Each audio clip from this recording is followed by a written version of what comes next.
안녕하세요. 김호준입니다. 김종대 의원이 귀순 북한 병사 상태를 브리핑하는 과정에서 의료진이 기생충 등 정보를 공개한 것에 대해 환자 인권을 권하며 문제 제기를 했습니다. 이에 환자를 수술한 이국종 교수는 모든 정보는 군 그리고 정보당국과 상의에 공개 결정된 것으로 비난은 부당하다는 반론을 했죠. 저는 각도를 좀 달리해서 이 문제를 봅니다.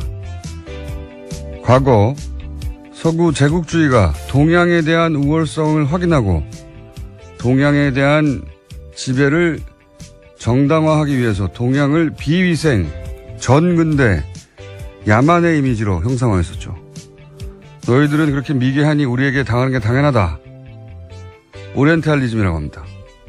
환자 인권으로 표현된 김종대 의원이 느낀 불편함의 본질은 우리 남한이 목숨을 걸고 기순한 한 병사의 기생충까지 동원해서 북한에 대한 우월성을 확인하고자 하는 그런 졸렬함에 대한 것이 아니었을까.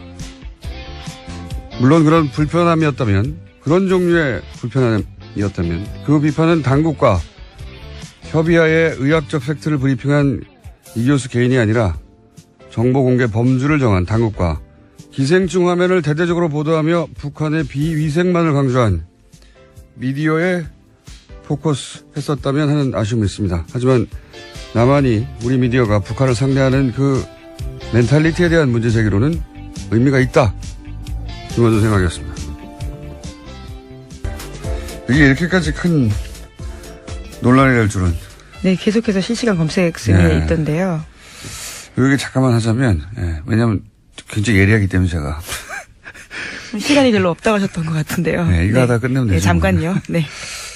김종대 의원의 문제 제기가 이게 빛을 발하지 못한 이유는 프레임을 너무 좁게 잡았기 때문에 제가 보기에는 뭐냐면 환자 인권만으로 프레임을 잡았잖아요. 그러니까 의사가 직접 타겟이 되어버리는 건데 이렇게 생각해 보면 만약에 이런 정치적 상황을 완전히 배제하고 의학적으로만 동일한 상황이다. 그러니까 남한의 병사가 그 구역에서 똑같은 총격을 당해가지고 사경을 헤매는데 수술 과정에서 회복을 지연시키는 회충이 발견됐다. 이런 똑같은 상황을 남한 병사로 생각해봐요. 근데 우리 군 당국이나 정보 당국이 자 회충을 공개합시다 했을 것인가? 저는 안 했을 거라고 봅니다. 그리고 미디어가 그걸 크게 종편에서 기생충 화면을 집중적으로 띄웠을 것인가? 저는 안 했을 거라고 봅니다. 만약에 그렇게 했으면 그 남한 병사가 그러면 향후 사회생활 어떻게 하라고 하냐, 이런 인권 문제나 사생활 보호 문제 당연히 나왔겠죠. 그러니까 그런 측면에서 인권을 이제 얘기한 거예요. 그렇게 생각하면 기생충 화면을 대문짝만하게 보도한 종편이나 보수매체의 졸렬한 의도나 제가 얘기한 그런 멘탈리티 문제가 있다. 그런 차원에서 지적의 의미가 있는데 이게 문제는 뭐냐면 이 사건은 그렇게 단순히 의학적인 케이스가 아니다. 여기에 북핵으로 대처하는 상황에서 기순한 북한 병사. 총격당해서 위독한 북한 병사를 살려내는 남한의 의술. 게다가 평판이 아주 높은 의사. 여기에 이제 남한보다 굉장히 열등하다고 비위생적인 북한을 알리기 좋은 기생충이라는 소재의 등장. 그걸 놓치지 않고 막 화면에 뿌려대는 종편. 보수 매체 이런 복합적 요소가 다 중첩되어 있거든요. 근데 그걸 단순히 환자 인권이라는 프레임으로 이걸 다 도파할 수가 없다 도저히. 게다가 그 상대는 평판이 높은 의사인데 대중이 설득이 안 되는 거죠. 프레임을 너무 좋게 잡았다는 건 그런 의미다.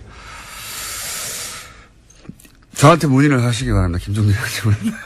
자, 첫 번째 뉴스는 뭡니까? 네, 구속된 김관진 전 장관이 풀려났습니다. 어제 법원에서 열린 구속적부심사에서 석방이 결정된 건데요. 구속적부심은 피해자가 구속된 이후에 구속의 적법성과 필요성 등을 법원이 다시 판단하는 제도입니다. 댓글부대 관련 혐의로 구속된 지 11일 만에 그러니까 풀려나게 된 건데요. 관련한 판단을 한 법원 같은 경우에는 위법한 지시 및 공모 여부에 대한 소명의 정도, 변소 내용 등에 비춰볼 때 범죄 성립 여부에 대한 다툼의 여지가 있다라고 판단했습니다. 뿐만 아니라 김관진 전 장관의 주거가 일정하고 도주 우려나 증거인멸에 염려가 없다라고 판단했습니다. 이정열 저희 영장 해설 판사님이 나오실 찬스인데 오늘 수능 예. 학부모신가요? 예. 하필, 예. 자녀 수능이라 저는 운전 중입니다. 그래서 우리가 이게 포기할 수 없잖아요. 이 예, 아이템은. 방송을 듣고 계실 예. 수도 있겠네요. 대타 있습니다. 양지열 변호사라고. 예, 대단히 부족하지만 잠시 후에 요소를 또 해설하기 위해서 대타 양변을 연결할 예정입니다. 이게 소위 이제 적폐 수사에서 제가 알기로는 과거 누구였죠? 김경숙 교수. 예, 김경숙 교수가 이제 질병, 암. 예, 당시 암위기라고 이야기하면서요. 예, 암위기 질병을 이유로 구속 적부심을 요구했고, 예. 그때 이제 안 됐죠. 예, 네, 기각됐습니다. 증거인멸의 우려가 있다면서요. 예. 심지어 같은 재판부였습니다. 형사합의 51부요. 적폐 수사에서, 소위 적폐 수사에서 구속 적부심을 요구한 자체가 처음이에요. 그걸 제외하고. 질병, 암위기라서 한 걸 제외하고, 그냥 법리적으로 다퉈보겠다고 한 자체가 처음이고요. 예. 석방된 것도 당연히 그럼 처음이죠. 저는, 왜냐면 구속영장 자체가 굉장히 어렵게 보수적으로 떨어지고 있었거든요. 그러니까 구속영장까지 떨어졌는데 또 한 번 묻는 이런 사례가 없어요, 사례가. 그래서 저는 이걸 신청한 자체가 될 줄 알았나? 하는 생각이 들 만큼 이례적이고 떨어진 건 더 이례적이죠. 이상합니다. 대통령에게 보고하고 지시 받았다고 직접 얘기했는데 부하들은 또 구속됐거든요. 해설은 다소 부족하겠지만. 에이, 자꾸 부족하다 그러시는 건가요? 영장 실질심사를 안 해본 분이잖아요. 이분은. 양변과 잠시 후에 해보기로 하겠습니다. 다음 뉴스는요? 네, 어제도 박근혜 전 대통령의 세월호 참사 발생 당시에 성형시술 의혹에 대해서 말씀드렸는데요. 또 다른 성형시술 내용에 대해서 SBS가 추가로 보도했습니다. 세월호 실종자 수색이 난항을 겪을 때도 참사 이후 처음 대국민 사과를 발표할 즈음에도 박근혜 전 대통령에 대한 성형시술이 이뤄졌다라고 특검이 판단하고 있다라는 겁니다. 시점은 5월 12일과 13일인데요. 비선 의료를 했던 김영재 원장 그리고 또 부인까지도 카드 사용 내역과 휴대전화 위치 기록을 바탕으로 특검이 그렇게 판단했다라고 합니다. 어제는 이제 세월호 사고 이틀 후에, 예.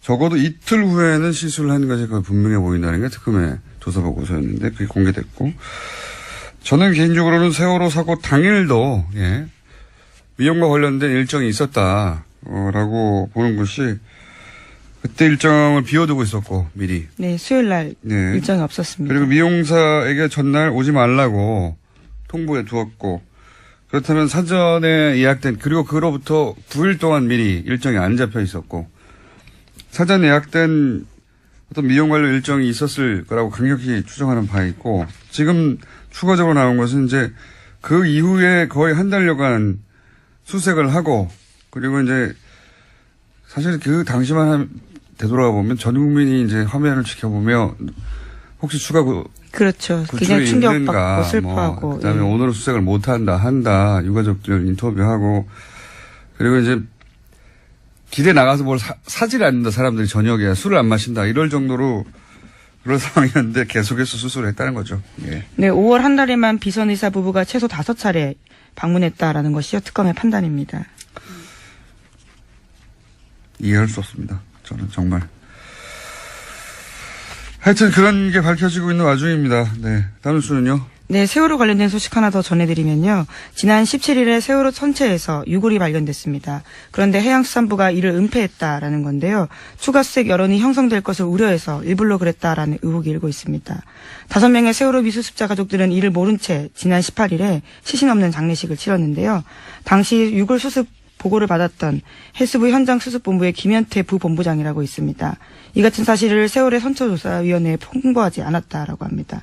그러면서 현장에서요, 자신이 책임질 테니 유골 수습 사실을 누구에게도 알리지 말라라고 지시했다고 합니다. 그러니까 이제 이 미수습 가족들하고 여기서 그칩시다, 여기까지만 합시다라고 다 얘기돼 있는데 또 유골이 나오니까 그럼 연장하게 될까봐 이 사실을 숨겼다는 거잖아요. 저는 이게 현장의 부본부장 정도가 내릴 수 있는 결정이 아니라고 봅니다. 예. 누가 이 결정을 내리는지 파악을 해야 된다고 생각이 들고요. 본인이 유골이 나왔는데 이제 그만하자, 라고 결정할 위치에 있는 사람이 저는 아니라고 보거든요. 예. 이게 이제, 그래서 겨우 5일 만에 들켰잖아요. 누가 왜 이런 결정을 내렸는지 반드시 파악해봐야 된다고 보고, 문재인 대통령도 여기에 대해서 왜 이런 일이 벌어졌냐고, 이해할 수 없다고. 그렇게 이야기했죠. 이거에 나오면 계속 수습해 가야 되는 거고, 찾아야 되는 거거든요. 이걸 접어야 했던 이유가 뭔지, 예. 추가 취재가 반드시 필요한 대목인 것 같습니다. 누가 이런 결정을 내리려고 한 건지. 다음 뉴스는요? 네, 검찰이 추명호 전 국정원 국장이 이명박 정부와 박근혜 정부 때 모두 정치에 관여해서 국정원법을 위반했다라고 판단하고요. 재판에 넘겼습니다. 이와 관련해서 특히 눈에 띄는 게 우병우 전 수석과 관련된 지시인데 추 전 국장이 이석수 전 특별감찰관을 불법 사찰한 것이 우병우 전 수석의 지시로 이뤄졌다라고 결론 내렸다고 합니다. 그러면 이제 우병우 전 수석이 다시 한번 소환되고 다시 한번 구속영장 청구될 개연성이 있네요. 네, 이르면 다음 주 중으로 소환될 가능성이 크다라고 하는데요. 뿐만 아니라 최윤수 전 국정원 2차장 같은 경우에도 혐의 선상에 같이 올랐습니다. 그렇군요. 추명호, 소위 이제 최순실 라인, 예, 전 국장의 공범으로 적시되고, 네, 공소장에 그렇게 쓰여 있다라는 겁니다. 불법 사찰의 지시는 우병우 전 수석으로부터 받았다. 예. 이번에도 빠져나갈까요? 우병우 전 수석이. 그런 뉴스가 있고요. 그 외에 양지열 변호사 연결돼 있기 때문에. 네, 하나만 더 전해드릴까요? 예, 차은택 씨가 어제 1심에서 징역 3년의 실형을 선고받았습니다. 여기에는 중요한 부분이요. 박근혜 전 대통령이 공범으로 명시됐다라는 겁니다. 사실 박근혜 전 대통령은 이제 너무 많은 혐의와 너무 많은 사안에서 공범 혹은 직접 지시기 때문에, 예. 박근혜 전 대통령을 여전히 사랑해서 이제 여러 가지 태극기 들고 집회 하시는데 그 집회는 법적으로는 아무 도움이 안 될 것 같습니다. 자, 지금 김관진 전 장관이 구속 적부심을 통해서 석방된 사안 가지고 이정열 판사님의 개인적 사정으로 연결이 안 돼서 예 아침에 연락했더니 대타 양지열 변호사님 연결됐습니다. 안녕하십니까? 또 그 사이 전화 끊어졌어요? 예. 기다리다가 삐졌나 봐요. 전화 연결됐다는 소리 듣고 제가 들어왔는데 다시 연결됐습니까? 예. 큰 도움이 안 되네요. 지금 30초를 까먹었어요. 변호사님? 예, 여보세요? 네. 대타가 이렇게 뭘 까먹어요? 시간을. 자, 빨리 얘기합시다. 예. 이게 굉장히 이상한 사건입니다. 예. 그죠? 정말 황당했습니다. 예. 예. 밤에 저도 보고. 예. 원래 구속적부심이라고 하는 게 변호사들이 요즘에는 청구 자체를 잘 안 하거든요. 그러니까요. 예. 예, 왜냐면 이게 판사들이 싫어해요.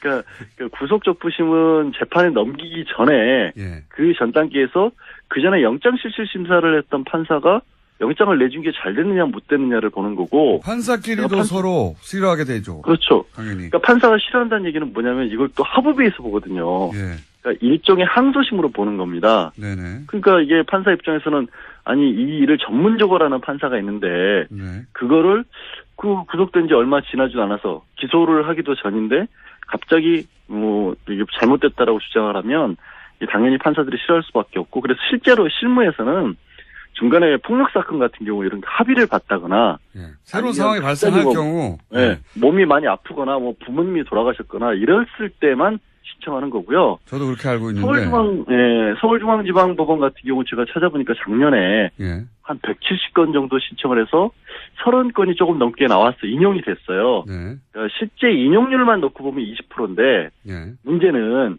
작년에 서울중앙지방법원에서 처리한 1심 사건이 한 5천 건이 넘어요. 예. 전체 사건 대비로 봤었을 때 이렇게까지 나오는 거는 5천 건 중에 33건이니까 예. 몇 퍼센트입니까? 정말 계산을 미리 하셨어야죠. 예. 계산을 제가 산수는 약해요. 근데 1%도 안 된다. 예. 그거의 문제는 대부분 그 비율이 말씀드린 것처럼 합의를 받거나 이런 사정 변경이 있었을 때지 아무 사정 변경이 없었고 김관진 전 장관이 갑자기 부모님이 돌아가셨을 때는 없잖아요. 그 연세에. 이게 말하자면 법리 10일 만에 법리 판단을 새로 했다는 거거든요. 아무것도 없는 거, 아무 변경 사항도 없는데. 그렇죠. 갑자기 도주율이나 증거인멸 우려가 없다라고 갑자기 법원이 본 거예요. 이게 보통 이럴 경우 변호사가 아이고 그거 해봐야 소용 없습니다. 라고 하거나. 실제로 소용없다고 하는 정도가 아니라 예. 그러니까 양형 사유에서 나중에 법원에 이른바 괘씸죄에 걸릴 수 있으니까 예. 하지 말라고 합니다. 게다가 알려요. 그래서 이 적폐 관련 수사 작년부터 시작해서 저 김경수 교수가 질병 이를 이유로 그렇죠. 한번 청구한 이후로는 처음이에요. 처음. 고영태 씨는 체포 적부 심사를 청구를 했다가 그거는- 기각됐어요. 예, 그건 다른 아니, 이야기고 구속 적부. 예, 하여튼 그러니까 예. 구속 적부심에 체포 구속 적부심을 넓게 크게 하나 더 보니까 그 두 건밖에 없는데 기각됐고 또 이 사건은 그러니까 그때 부하직원들은 그때는 다 시정을 받았어요. 암이었을 때도 기각됐거든요. 그렇죠.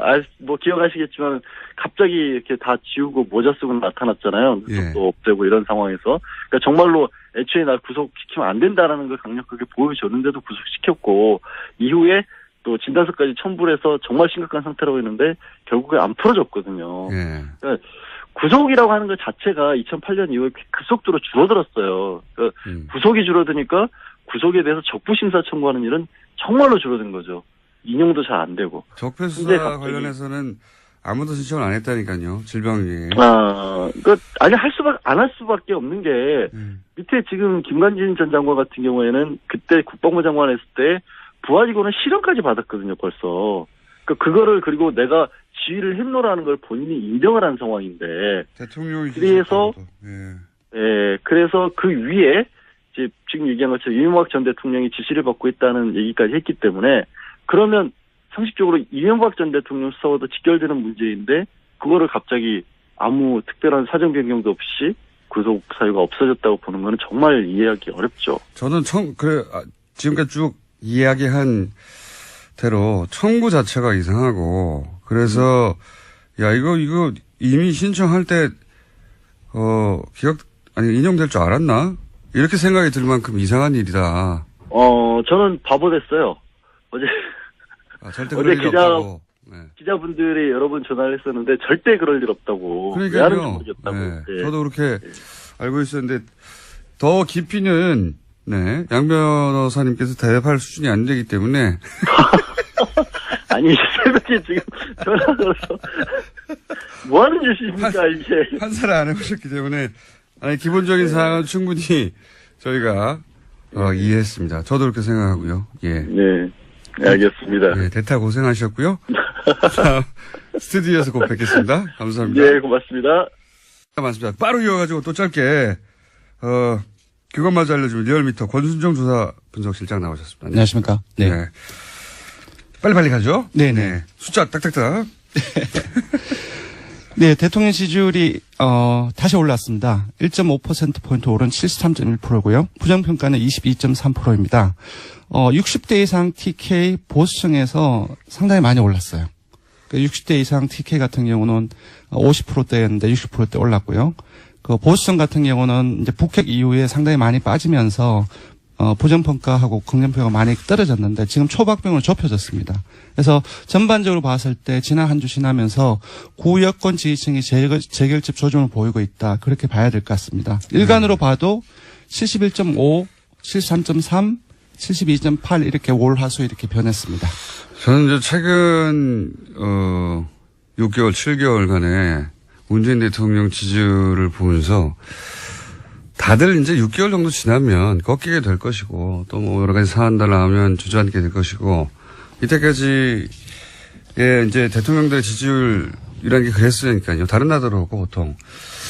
근데 이렇게 계속 회복해가는 걸 보면은 지지율이 과연 떨어지겠는가 60% 이하로.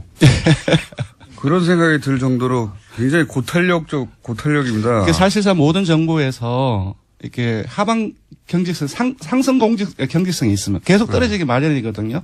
그 라인을 봐도 이전 정부에도 계속 그래 왔습니다. 아니면 전 세계적으로 그렇잖아요. 그렇죠. 예. 지나면 지날수록 사실 피로감도 생기고. 네네. 근데 이제 문재인 대통령의 특징은 북핵이 이런 거 하면서 훅 한번 떨어지죠. 네네. 60%대로. 네, 그렇습니다. 그리고 다시 똑같이 올라와요. 네. 몇 개월 전하고 비슷하게. 지금 73.1%는 북핵 이전하고 거의 비슷한 수준으로 올라왔어요. 예. 예. 신기한 지지율 상황이고요. 어쨌든 돌아왔고요. 예. 네네. 정당으로 넘어가면 이번 주 주목할 것은 국민의당이 최저 지지율을 경신했습니다. 자유한국당이 계속 조금씩 상승하다가 18, 9%까지 올랐거든요. 근데 16.7%로 1.6%포인트 하락했습니다. 그래서 이 부분이 좀 주목해서 봐야 할 부분이고요. 민주당 같은 경우는 0.5%포인트 상승해서 51.8%, 여전히 2주째 상승세입니다. 역시 대통령처럼 60대 이상에서 상당히 많이 올라가지고 계속 이전에는 한국당이 뒤졌거든요. 근데 뒤집었습니다. 그리고 국민의당으로 넘어가면 60대에서요? 네, 맞습니다. 네, 국민의당으로 넘어가면 지난주에 4.9%를 기록해서 최저 지지율 동률을 기록했거든요. 근데 0.5% 더 하락해서 4.4%로 떨어졌습니다. 특히 월요일 일간 집계에서는, 그러니까 이른바 끝장 토론 하루 전이었죠. 3.8%로 떨어져서 창당 이후 일간 집계로 3%대로 떨어진 건 처음입니다. 3%대는 보통 잘못 누른 거거든요. 근데 이제 일간 지지율에, 이거는 얘기를 하면 안 되겠네요. 500명 지지율 온체들을 따로 보는데 그보다 더 떨어졌습니다. 정의당. 지지율이 아예 안 나온다고 거의. 왜냐면 이게 독도는 일본 땅입니까? 한국 땅입니까? 일본 땅이 좀 울었을 때 일본 땅이라고 잘못 누르는 비율이 이 정도 좀. 예, 이 조사가 1,500명 조사에서 오차 범위가 2.5%포인트거든요. 플러스 마이너스. 이제 지금 이걸 보면은 오차 범위 아닌 거죠. 그러니까 무작위 잘못 변동이라고 볼 수도 있는데 그렇지는 않겠죠. 네. 국민의당 조사 정확합니다. 심각하게 받아들여야 되는 상황이다. 예, 정의당은 오늘 정의당 얘기를 좀 해야 될 것 같은데 19대 대선 이후에 가장 높은 7%포인트에 근접했습니다. 3위를 뛰어올랐고요. 한 주 동안 1.9%포인트 상승해서 6.9%를 기록했습니다. 자유한국당이 왜 이렇게 하락했죠? 지금 대통령과 민주당의 상승 요인하고 같이 결부해서 봐야 될 것 같습니다. 국민들께서는 국가기관인 국가정보원에서 그 돈을 상납이나 수수하고 그것도 사적 유용을 썼다는 것이 상당히 크게 분노를 하고 있는 것 같고요. 그거는 이제 중도층, 진보층뿐만 아니라 9월 북핵으로 떨어졌던 보수층이나 TK 아주 전통적인 야권 지지층에서도 상당히 많은 문제의식을 느끼고 있지 않나. 이것이 또 계속 확대 생산되고 있지 않습니까? 이 부분이 가장 큰 것 같습니다. 자유한국당에서는 이제 11명이 새로 합류한 것에 대해서 굉장히 의무부여를 많이 했는데, 그 효과가 생각보다 크진 않고, 바른정당이 빠져나간 것도 바른정당이 미치는 타격 정도가 생각보다 크지 않고 그러네요. 네, 바른정당은 지금 빼먹었는데 0.1%포인트 하락해서 5.6% 횡보했습니다. 근데 여기서 자세히 봐야 될 것은 TK에서 19대 대선 이후에 한국당에 거의 3분의 1 또는 4분의 1 수준까지 밀렸거든요. 처음으로 TK에서 절반 이상으로 한국당 지지율 절반 이상으로 넘어섰습니다. 오히려 TK에서 바른정당의 지지율이 올라가고 있다. 맞습니다. 네. 언더독 효과인 것 같기도 불쌍하잖아요. 네. 정치라는 게 이렇게 복잡합니다. 그러니까 지금 TK에서 많이 빠졌는데 빠지는 과정 속에서 민주당으로 가고 그 과정에서 바른정당 쪽으로도 일부 가지 않았나 알겠습니다. 자, 이번에 간단하게 그것만 알려주마 항목을 정한 것은 포광 지진 직후에 수능을 연기했는데 그때 말들이 많았죠. 예, 일부 논란이 잘했냐 있었습니다. 못했냐 한번 짚어봤습니다. 압도적이었습니다. 잘했다는 응답이 83.6%였고요. 잘못했다는 응답은 12.8%에 불과했습니다. 자유한국당 지지층은 오차범위 안이긴 하지만 그래도 자유한국당 지지층에서도 잘했다는 응답이 우세했거든요. 자유한국당 지지층을 포함하면 모든 지역 연령 정당 지지층 이념 성향에서 잘했다는 인식이 압도적으로 높거나 대다수로 나타났습니다. 자유한국당 지지층에서는 48.8% 대 42.4%로 잘했다는 응답이 더 많았습니다. 자유한국당 지지자들은 문재인 대통령이 뭘 해도 미워서 그래요. 네. 밉잖아요. 그런데 이제 80대 이상은 80% 이상, 보수층도 60% 이상이 잘했다는 응답을 하고 있습니다. 예. 그렇군요. 60대 이상에서도 81대 13인데 네. 자유한국당 지지자들 입장에서는 네. 거의 비슷하군요. 예. 네, 그렇습니다. 왜냐하면 60대 이상이 조금 더 넓지 않습니까? 자유한국당 지지층에 비해서. 네. 아니, 이건 자연스러운 것 같아요. 네, 원래 그렇습니다. 내가 미워하면 뭘 결정해도 미운 법이니까요. 네. 자. 조사 개요 불러드리겠습니다. 예, 이번 주중 조사는 TBS 의뢰로 이번 주 월요일부터 수요일까지 전국 19세 이상 성인 1,515명을 대상으로 했고요. 유무선 전화면접 자동 등 방식으로 실시했고 표본 오차는 95% 실수 중 플러스 마이너스 2.5%포인트였습니다. 응답률은 5.7%였고요. 현안 조사는 TBS 뉴스공장 의뢰로 어제 하루 동안 실시했습니다. 성인 511명을 대상으로 실시했고 표본 오차는 플러스 마이너스 4.3%포인트였습니다. 네. 김은희 기자가 계속 타이를 못 찾아가지고 앉아 있었어요. 네, 조기 퇴근을 할 줄 알았는데 의외로 타이밍을 놓쳤네요. 사인의 김은지였습니다. 감사합니다. 그리고 리얼미터의 권순정 조사분석실장이었습니다. 감사합니다. 네, 고맙습니다. 둘. 자, 거의 없어질 뻔하다가 어느 날 폭발하고 욕만 먹다가 어느 날 칭찬이 쏟아지고 예, 굉장히 이상한 코너입니다. 더불어민주당 안민석 의원님 나오셨습니다. 예, 올백 맞았습니다. 수도권 내리사선 안민석 의원입니다. 무슨 말인지 좀 더 여쭤보려고요. 자유한국당 김성태 의원님 나오셨습니다. 예, 김성태입니다. 전국의 59만 수험생 여러분의 수능 대박을 응원합니다. 또 그분들 방송을 지금 들을 수가 없어요. 그렇기 때문에 그 아이들을 위해서 1년 동안 헌신하신 학부모 여러분들 노고에 깊이 치아를 드립니다. 저 말씀은 수고하셨습니다. 여당이 해야 되는 이야기인데 야당이 하고 계시네요. 아무튼 아직 뭐 오늘은 특히 이제 여당 포항 지역의 학생들 시험 보는 동안에 별탈 없기를 무사히 시험 잘 치르기를 바라고요. 100점 만점이라는 건 무슨 어제 청와대에서 고위공직자 배제 기준 5가지 기존의 이제 탈세, 투기, 위장전입, 병력, 논문 여기 2개 더 추가됐잖아요. 엄주운전, 성범죄 7가지 하나도 포함되지 완전 않았다. 저는 자유롭고 네. 완벽합니다. 근데 왜 그런데 고위공직자가 못 되시고 있는 거죠? 그거는 뭐 좀 때를 기다리고 있고요. 근데 거기다 딱 한 가지 빠진 게 좀 있는 것 같아요. 네. 정신 감정. 그것도 좋네. 정신 감정이. 정신 감정. 그게 정신 감정. 예, 왜냐하면은 어떤 의미로? 지금 공수처 반대를 하고 있는 정치인들 있잖아요. 이분들 저는 정신감정 필요하다 봅니다. 정신 나간 분들이죠. 그래서 저는 이 7가지를 국회의원들에게 고스란히 적용시킬 필요가 있다고 봅니다. 그러면 정치가 더 신뢰가 받을 수 있을 것이고요. 공수처라는 거는 국회의원, 검사들, 고위 공직자들을 수사를 하기 위한 특별 기구를 만든다는 거 아닙니까? 대통령도 수사 대상이 심지어 되잖아요. 대통령도 받겠다는 거 아닙니까? 그러면은 권력을 가진 사람들의 비리를 특별히 조사하고 관리하는 이 공수처를 반대하는 거는 싫다는 거거든요. 내 목에 칼 들이대는 거 싫다는 거거든요. 자유한국당 입장에서는 그거가 이제 야권에 주로 타겟을 삼을 것이다 이런 이제 의혹을 그러니까 가지고 반대하는 이유는 한번 몇 가지가 되는데요. 반대하는 이게 정신 나간 이유는 짓이죠. 본인이 정신 감정 해가지고 받아야 됩니다. 저는 이제 고위공직자 임용 기준 안에 안민석 의원이 정신 감정도 그게 포함시키자. 저는 전적으로 동의합니다. 근데 여기 왜 그런가면요. 이게 낯짝이 두꺼워도 그냥 유분수지.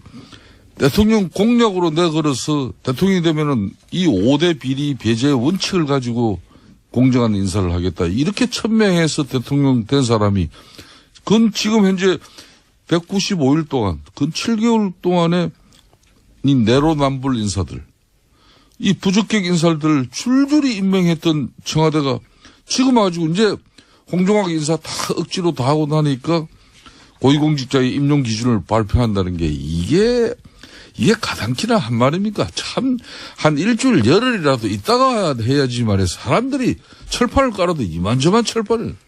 한번 이야기해보세요, 안민석이.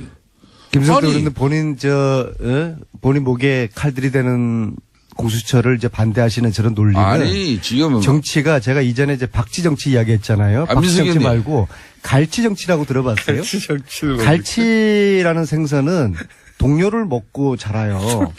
그러니까 위기 때마다 상대방을 끌어들이는 이런 물타기를 하면서 이 자신의 생존을 해나가는 이 갈치 정치 있잖아요. 아니, 본인 동료 의원 공격하고 저 이야기 들어보세요. 상대방 무조건 공격하고 하면서 하는 이런 갈치 정치. 이게 저 논리를 지금 저대로 갈치 정치 안민석 논리거든요. 의원님. 집권당 중진 의원으로서 제 이야기 좀 들어보세요. 대통령까지도 내 목에 칼을 대라. 우리 가족들, 주위 친척들 집중적으로 조사하고 관리하는 공수처 네. 이거 내가 받아들이겠다고 하는데 제재가 안 왜 되는 야당 의원들이 거예요, 공수처를 반대합니까? 자, 우리 안민석 의원님. 지금 첫 주제는 고위공직자 임용 기준안 발표 관련해가지고 안민석 의원이 정신감정도 여기 하나 더 넣자 그래서 지금 이 주제를 가지고 우리가 이야기하고 있는데 인정할 건 해야지. 그럼 좋아요. 이런 고위공직자의 임용 기준 5대 배제 원칙을 이렇게 명확하게 내세우면은 지금까지는 그거 적용 안 시키면서 대통령 공약 때 내나 한 얘기예요. 근데 어저께 이제 홍종학 장관 임명하고 나자마자 이걸 이제 발표를 했는데 그러면 대통령이 우선 사과라도 해야 되는 거 아닙니까? 그리고 두 번째는 이런 임용 기준안을 대통령이 이미 대선 공약 때 내걸고 대통령이 당선되면 이런 인사 기준 원칙을 가지고 고위공직자를 임명하겠다 했는데 그런데 캠코드 인사한 거 아니에요. 캠프, 코드, 더불어민주당 인사로 끊임없이 이렇게 지적을 받았는데도 이게 인사 관행 적폐가 아니고 뭡니까? 그러면은 이렇게 제대로 검증을 하지 못한 누군가는 청와대 주변의 참모가 책임도 지고 대통령도 사과하면서 앞으로 나는 7개월 동안 인사를 한다고 했는데 내가 참 누워서 침 뱉는 격이 됐는데 하지만 앞으로는 정말 이렇게 잘하겠다. 이래 해야지. 그 이야기 하다가 갑자기 공수처 이야기. 문제는 저러한 갈치 정치의 논리를 대부분의 국민들이 공감하지 않는다는 거예요. 문재인 대통령에 대한 지지도가 계속 70%대를 유지를 하고 있어요. 그렇다 그러면은 중도를 다 끌어들인 거거든요. 문재인 대통령의 하는 정치 행태라든지 지진 대책이라든지 안보 정책이라든지 이런 국민들의 민심을 거슬리는 게 아주 일상화가 됐어요. 자유한국당이 이렇게 해가지고는 이 보수가 다시 살아남기 힘들고요. 공수처를 반대하면은 솔직히 우리가 지연제가 많으니까 공수처 이거 신설되면은 우리 자한당 국회의원들 중에서 살아남을 사람들 절반도 안 될 테니까 이게 두렵다. 이거 좀 살려달라. 차라리 우리한테 물밑에서 하소연하고 선처를 부탁하면은 인간적으로 좀 그래도 좀 봐주기라도 하죠. 근데 지금 그 이야기를 지금 말씀이라고 하세요? 자기들 지연제가 들춰질까봐 공수처 청와대 반대하면서 대통령 직속 제1급 수석 이런 비서관 반대 논리를 대는 청와대 정무수석도 지금 현재 이제 특히 김관진 전 장관 안보실장 풀려난 거 있어가지고 저는 오늘 이 아침에 붕괴를 금치 못하겠어요. 저는 김관진의 구속으로 최순실의 이 무기 쪽에 이 화산이 폭발되지 않을까를 기대를 했거든요. 왜냐하면은 제가 받은 제보 중에서 김관진 안보실장이 합참의장을 마치고 2009년, 2010년 2년을 안민석 의원님은 딸들과 가족들과 함께 워싱턴에서 2년을 본인이 살아요. 왜 전병헌 아시다시피 전병헌 정무수석이 청와대 제1급 참모로서 아주 많은 그 비용이 필요하거든요. 구속 수사가 되고 있는데 대해서는 왜 한마디 저렇게 언급이 또 없잖아요. 물타기를 하시네요. 예? 잠깐만 제 이야기하고서 말씀. 아니 내가 아까 본 내 얘기를 합니다. 자, 저 굉장히 지금 아주 지금 사법 말을 막으신 이유가 뭐죠? 판단도 저렇게 자기네들 마음에 들지 않으면 김관진 이야기 하고 난 다음에 듣고 난 다음에 이야기를 하세요. 면수석부터 중요한 말씀 하는 겁니다. 새로운 정보인 것 같아서 이 얘기만 듣고. 그래서 그 2년 동안에 김관진 워싱턴에 가 있는 2년 동안 그 2년 동안에 그 생활 비용을 방산업체, 외국의 방산업체에서 후원을 했다는 제보를 제가 받았거든요. 자, 그러면 간단해요. 그러면은 2년 동안에 김관진 실장이 무슨 돈으로 그 생활비 많은 비용을 미국에서 2년 동안 그건 계좌 조사하면 금방만에 나오는 것이죠. 2년 그래서 동안에 미국의 방산업체로부터 말하자면 생활비를 받았다. 아마 4인 가족이 워싱턴에서 2년 동안 살았으면은 아마 100만 불 이상 정도는 썼을 거라고 보거든요. 과연 그 돈을 김관진 안보실장이 개인 돈으로 쓰지는 않았을 것 같은데 그 제보에 의하면은 방산업체가 후원을 미국의 방산업체. 받았다. 예, 그런 미국의 제보거든요. 방산업체가 나중에 우리나라에 무기도 파는 업체입니까? 예, 그래서 이게 최순실하고 저는 연관이 된다 보거든요. 왜냐하면 저는 최순실이가 문화계 농단, 체육계 농단 하면서 결국엔 돈을 빼먹은 거 아닙니까? 이건 사실 무기에 비하면 끈감이죠. 돈을 사랑했던 진짜 대통령 최순실이가 과연 무기에 손대지 않았을까? 손대지 않았을까요, 공장장? 손댔을 거라고 저는 그렇게 가정을 하거든요. 예, 그래서 이러한 연계고리가 2009년, 2010년에 김관진이의 미국에서 생활비 이것을 검찰이 쉽게 그런 들여다볼 수 있는 거 아니에요. 그렇게 될 수 있는데 그게 이제 지금 이걸 기대를 했었는데 풀려나면서 어렵게 풀려난 게 이게 저는 단순하게 뭐 도주 우려가 없다. 이건 정말 지나가는 개가 웃을 일이고요. 구속시킬 때는 도주 우려가 있다고 해서 구속시켜놓고서 풀어줄 때는 도주 우려가 없다. 시키세요. 저는 그런데 이 방송이 맨날 더 큰 이유가 있을 거라고 보는 것이죠. 이건 새로운 정보니까 들어보고요. 새로운 정보. 이게 아무리 자, 지금 현재 재판부는 기울어진 운동장에서 우병우 재판하고 방송을 있는 하지만은 사람이 이재용 재판하다가 저한테 들켜가지고 주장을 바뀌었던 그 이모라는 부장판사가 지금 우병우를 지금 네? 하고 있지 않습니까? 재판부의 현실이 지금 이렇습니다. 아니, 저분이 그래서 재판부의 이런 행태를 잘 들여다볼 필요가 있어요. 자, 오케이. 자, 김성태 의원님 말씀 한번 해보세요. 네. 하고 싶은 말씀 해보세요. 제가 이렇게 한 2년 가까이 우리 안민석 의원님을 지켜보면은 본인이 의혹 제기하고 본인이 이렇게 문제를 야기한 부분에 대해서 검찰이 또 제대로 수사해가지고 또 이렇게 구속적부심에서 이렇게 구속이 이루어지면 뭐 검사나 판사 칭찬하고 또 판사가 그걸 이렇게 기각하면은 또 재판부 그냥 욕하고. 자, 이런 것도 사법부의 판단 자체를 갖다가 우리가 존중해줘야지. 지나가는 개도 이걸 웃지 않겠냐 이러면은 이 방송에서 어떻게 되겠습니까? 김관진 실장은 그래도 대한민국의 군인으로서 대한민국 국가 안보를 위해서 평생을 바친 분이에요. 예? 새로운 의혹 좋습니다. 미국에서요, 뭐 어떤 의혹을. 그 의혹은 다시 대한민국 검찰에 제보를 받은 게 있으면 제공을 하세요. 제공을 하셔가지고 당당하게 또 검찰이 수사를 해서 잘못이 있으면은 또 처벌을 받을 수 있도록 하면 되는 것인데, 근데 대체로 제가 요 근래 이렇게 보면은 안민석 의원께서 제보를 받고 요 근래 의혹 제기하는 부분은 거의 헛발질이에요. 예? 김광석 씨 부인 서모 씨 건도 뭐 그것도 헛발질 된 거고 대한민국 국민들이 다 알죠. 예? 뭐 그 애도 저는 너무 많이 알지만은 방송 관계상 또 뭐 괜찮습니다. 또 뭐가 있는지. 자, 최순실 씨 진실은 신만이 아는 것이죠. 그러니까 아까 이제 고위공직자 저를 검찰에 고발해야지 뭐 쓸데없이 뭐 권익위원회 권익위원회가 인권위원회 왜 검찰에 고발하세요. 검찰에. 그 안철수 의원도 왜 최순실 보고 검찰에 안민석을 고발하라고 그러세요. 그러니까 안철수 의원이 그렇게 한동안 또 두 분의 간의 관계를 개선하기 위해서 왜 그 전부 고소를 취하했어요.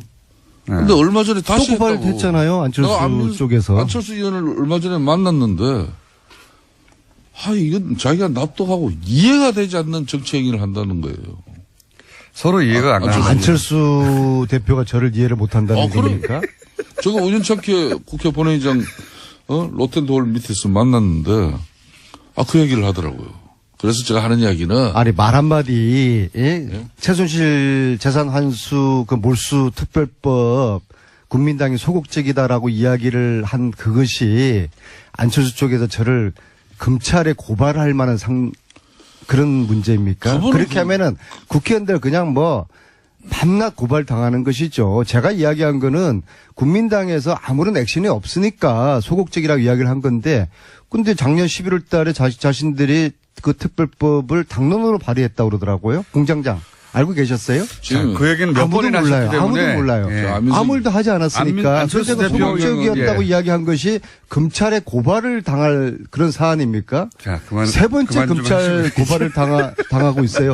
안철수 자리 좀 측으로부터. 바꾸세요. 자, 그러면은 의원을 앵커를 시키고 안철수 대표 개인이나 정당 간에나 고소고발은 최대한 자제해야 되는 것이죠. 바른정당과 국민의당 통합 얘기도 잠깐 해봐 주시면요.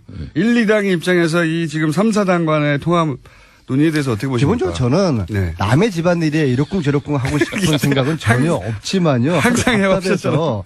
자, 지금 이 문제의 출발점은 예. 안철수의 위기의식으로부터 분석을 해야 됩니다. 무슨 말입니까? 자, 지금 이대로 안철수 대표가 중심이 된 국민당이 내년 선거를 이대로 치를 수 있겠습니까? 전패할 거예요. 전패하고 되면은 지방선거 이후에 안철수는 설 땅이 없는 겁니다. 정치 완전히 물러나야 되거든요. 그런 위기감에서 안철수 대표가 지금 좌충우돌 하고 있는 겁니다. 자, 자한당하고 바른당하고 국민당은 뿌리가 틀리잖아요. 여기에 통합, 연대 그런 이야기들을 막 아직 하고 5분 있는데요. 남았고요. 평상시대로 5분 가지고 한 10가지 정도 얘기할 수 저는 있습니다. 어쩌면은 안철수 대표가 보수 정당을 기반으로 해서 추후에 대권 후보에 대한 구상을 하고 있을 것이다. 그런 얘기도 있습니다. 그래서 빅텐트, 자한당과 바른정당까지 묶어서 후보가 되려는 그러한 욕심을 가지고 있을 것이다. 지방선거에서 자유한국당이 잘 안 되면 네네. 자유한국당에서 이제 대선 후보가 없구나 생각해서 나오는 분들과 이제 또 합쳐서 저는 여기 대해서 자, 자유한국당 여기 대해서 있습니까? 국민당 내부에 호남 출신들은 택도 없는 소리라고 하거든요. 그래서 제가 볼 때는 국민당은 이미 심리적으로 분당이 돼 있는 상태입니다. 자, 이제 아니. 자, 그러면 자유한국당 입장에서 그걸 어떻게 바라봅니까? 우리 아내님이 지난주는 좀 집권당 중진위원으로서 이렇게 품격과 품위도 지키시면서 했는데. 요즘 디그넛 엘리간스. 그러니까. 이 스탠스는 제가 유지하고 있어요. 한 주 만에 또 이 사람이 확 변했어요. 180도로. 김관진 어? 풀려나니까 제가 제정신이겠습니까? 이게 말이 됩니까, 이게? 아니, 그러니까 김어준 공장장이. 그렇지 않아도 이 기울어진 제가 운동장에서 김관진 방송을 하는데 다시 집어 하는데 넣을 겁니다. 정신 상태가 저렇게 불안정하고 안 좋을 때는 방송국이 출연시키지 마세요. 예? 정신 감정이 필요한 부분이에요. 그러니까 일단 와가지고 얘기를 해야 알 수 있으니까. 대한민국 방송 중에서 가장 방송진위원회에서 제재를 많이 받고 있는 방송이 이 방송 제재를 아니에요? 많이 받고 있지 않습니다. 예. 많이 받았죠. 정치권에서 많이 주장을 하고 있습니다. 15년에 특갈비 투명하게 공개하자는 주장을 왜 아니, 잠깐만요. 반대하셔가지고 이 아, 산하를 자, 내고 이제 있어요? 이당 입장에서 제가 좀 이야기를 할게요. 이제. 예, 자, 그러면 이 제2당 입장에서 이제 3, 4당의 통합 문제에 대해서 특갈비 투명하자는 반대하는데 요 얘기 하고요. 특갈비 저분이. 안민석 의원께서 혼밥이다 뭐다 해가지고 예. 안철수 대표를 공개할 때마다 제가 대려 방송에서 균형성이나 공정성 때문에 본의 아니게 안철수 대표 변론도 많이 했지 않습니까? 근데 오늘은 제가 한마디 하겠어요. 일정 부분 어찌 보면은 안민석 의원 말씀에 동의가 되는 건데 안철수 대표가 국민의당과 바른당이 통합하면 지방선거에서 제2당으로 등극한다는 것은 이건 한마디로 아직까지 꿈을 꾸고 있는 거죠. 정치는 살아있는 생물이고 현실인데 선거 승리를 위해서는 정치는 수단과 방법을 가리지 않습니다. 그렇지만은 그 안철수 대표께서는 정치 공학적인 발상이 과연 이 안철수 대표가 이야기하는 새 정치였는지 그건 되묻지 않을 수 없는 것이고 지난 5선 동안 이 새 정치를 뭐 이렇게 지향하면서 이렇게 정치권에서 활동을 했지만은 이 시간 5년이면 길입니다. 대통령 임기 5년이에요. 그런데 안철수 대표는 5년 동안 보여주지 못했어요. 내가 MB 아바타입니까? 뭐 이런 정도의 아직 그 정치의 큰 틀을 벗어나지 못하고 있는데 그렇다고 해가지고 지금 안민석 의원이 속한 민주당은 국민의당을 늘 해치하는 같은 정당이에요. 그래서 결정적일 때는 어떻게 꼬시는지 하여튼 결정적인 도움을 받아내요. 그럴 때는 해치 정당이고 우리는 행제 정당이고 협치요. 별 이야기를 다 하면서 또 이런 방송에 나와서는 저런 이야기를 하면은 내가 안철수라 그래도 민주당 사람들은 믿지를 못하는 것이고 차라리 뭐 적지만은 바른정당하고 뭐 이렇게 통합이라도 해서 좀 기반을 갖춰보려고 하는 그 처절한 몸부림에 너무 큰 비난을 하지 맙시다 우리가. 안철수 대표와 국민당하고는 저희들은 구분해서 봐야 된다고 보고요.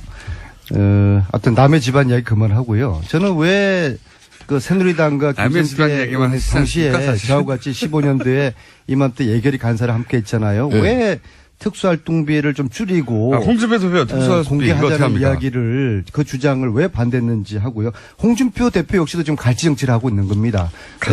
느닷없이 원혜영 대표로 끌어들여가지고 내가 당신한테도 운영비 주지 않았냐. 이건 그런 김성태 말도 의원님 안 의견을 좀 되는 들어봐야 소리 할게요. 하시고요. 네. 왜 네. 반대를 하셨어요? 예, 이 국정원의 특활비를 가지고 청와대가 받아 쓴 것이 드러나면서 이 논란이 시작됐는데 문제는 이 특활비가 개인 사적인 용도로 잘못 쓰여졌다면은 이건 이제 용처에 대해서는 검찰이 수사를 할 건데 첫 번째는 국정원을 지휘 감독하는 청와대가 시간이 국정원으로부터 특수활동비를 받은 것 자체가 뇌물이라는 것이죠. 상납받은 청와대 상납받은 그 그러니까 돈을 그 40억을 누가 어떻게 썼을까요? 두 번째는 공장장? 특수활동비는 안민석 정해진 분석해요. 용도가 아닌 다른 곳에 쓴 것이 이 코너의 제목들이 한번가 불 많은 후보 제목들이 오고 있습니다.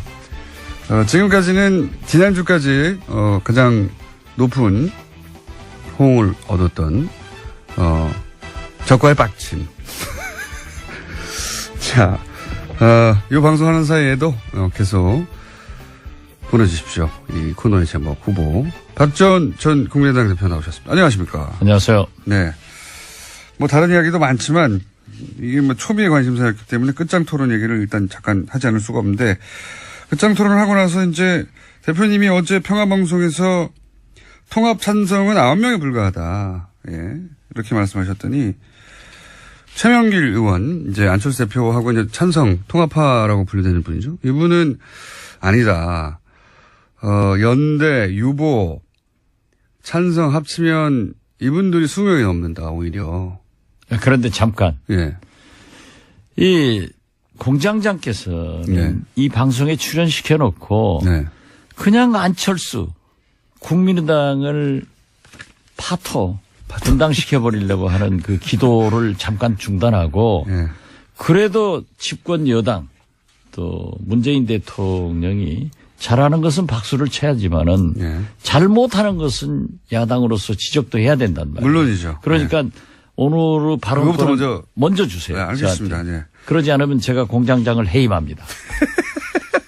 제가 해도 되죠. 네. 해임은 안 되겠지만 어쨌든 먼저 하고 싶은 말씀 그래도 하십시오. 굉장히 하고 싶구나.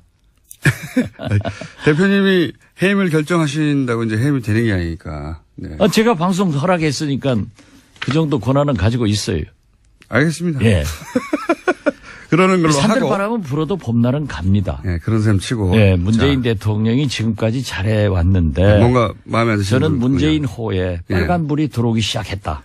지지율 거꾸로 올라가고 있는데요. 어쨌든 글쎄요. 뭐를 보신 겁니까? 지금 말이죠. 예. 지금까지 너무 잘했기 때문에 인사에서 그렇게 잘못했지만은 카바가 됐어요. 네. 그런데 지금 보시면은 네. 오늘 예. 전병헌 정무수석의 구속영장 청구, 예. 어제 김관진 장관의 석방, 예.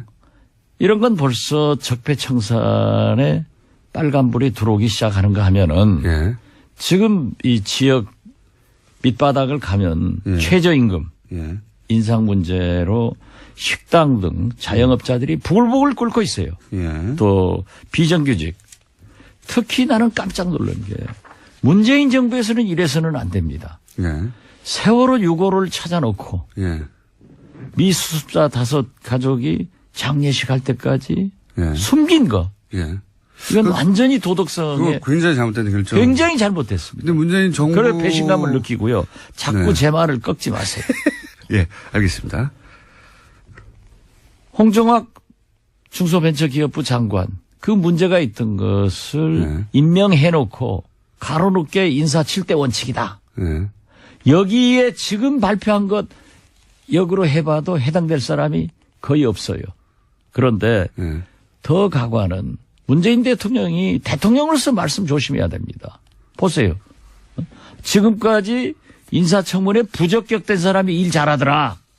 그러면은 어제 인사청문회 보고서 채택된 아무 문제 없이 보고서 채택된 이진성 헌법재판소장은 일 못할 분을 왜 임명을 해야 되죠? 무슨 말씀인지 그래서 저는 알겠습니다. 예. 문재인 대통령이 우리 국민의당은 안철수 대표는 대통령 선거에 실패했기 때문에 조금 잘못해도 괜찮아요. 예. 그냥 김어준 공장장이 한 번씩 씹으면 되는데 이렇게 국정이 잘못되고 있는 것을 예. 김어준 공장장이 짚어줘야만이 TBS 시청자들이 공정한 방송이다. 참 불법이 아니고 이제 합법화 시켜야 된다 이런 게 나올 거예요. 좀 잘하세요. 이제 물으세요. 자, 알겠습니다. 자, 원하시는 말씀들을 하셨고. 자, 그러면 이제 끝장 토론으로 넘어가서. 그날 무슨 일이 있었길래 이렇게 서로 완전히 다른 얘기를 하는 것이고, 그리고 실제 이제 대표님의 관점에서는 통합 찬성파와 반대표와 그러니까 그날의 분위기가 어땠는지. 지금 최명길 의원 그리고 안철수 대표는 오히려 찬성파가 더 많은 분위기였다. 이렇게 그날의 분위기를 전하고 있거든요. 안철수 대표가 끝장 토론 후 네. 김동철 원내대표의 정리가 네. 사실 좀 양측을 예. 만족시키면서 봉합하는 훌륭한 정리를 했어요. 네, 배려하는 차원. 예, 그렇기 때문에 이 안철수 대표보다 한 말씀 하시라고 그러니까 대표가 정리 잘했다라고 하면서 자기 자신도 그랬어요. 원내대표가 정리했다. 자기가 들어보니까 예. 완전히 9분은 통합을 찬성하고 예.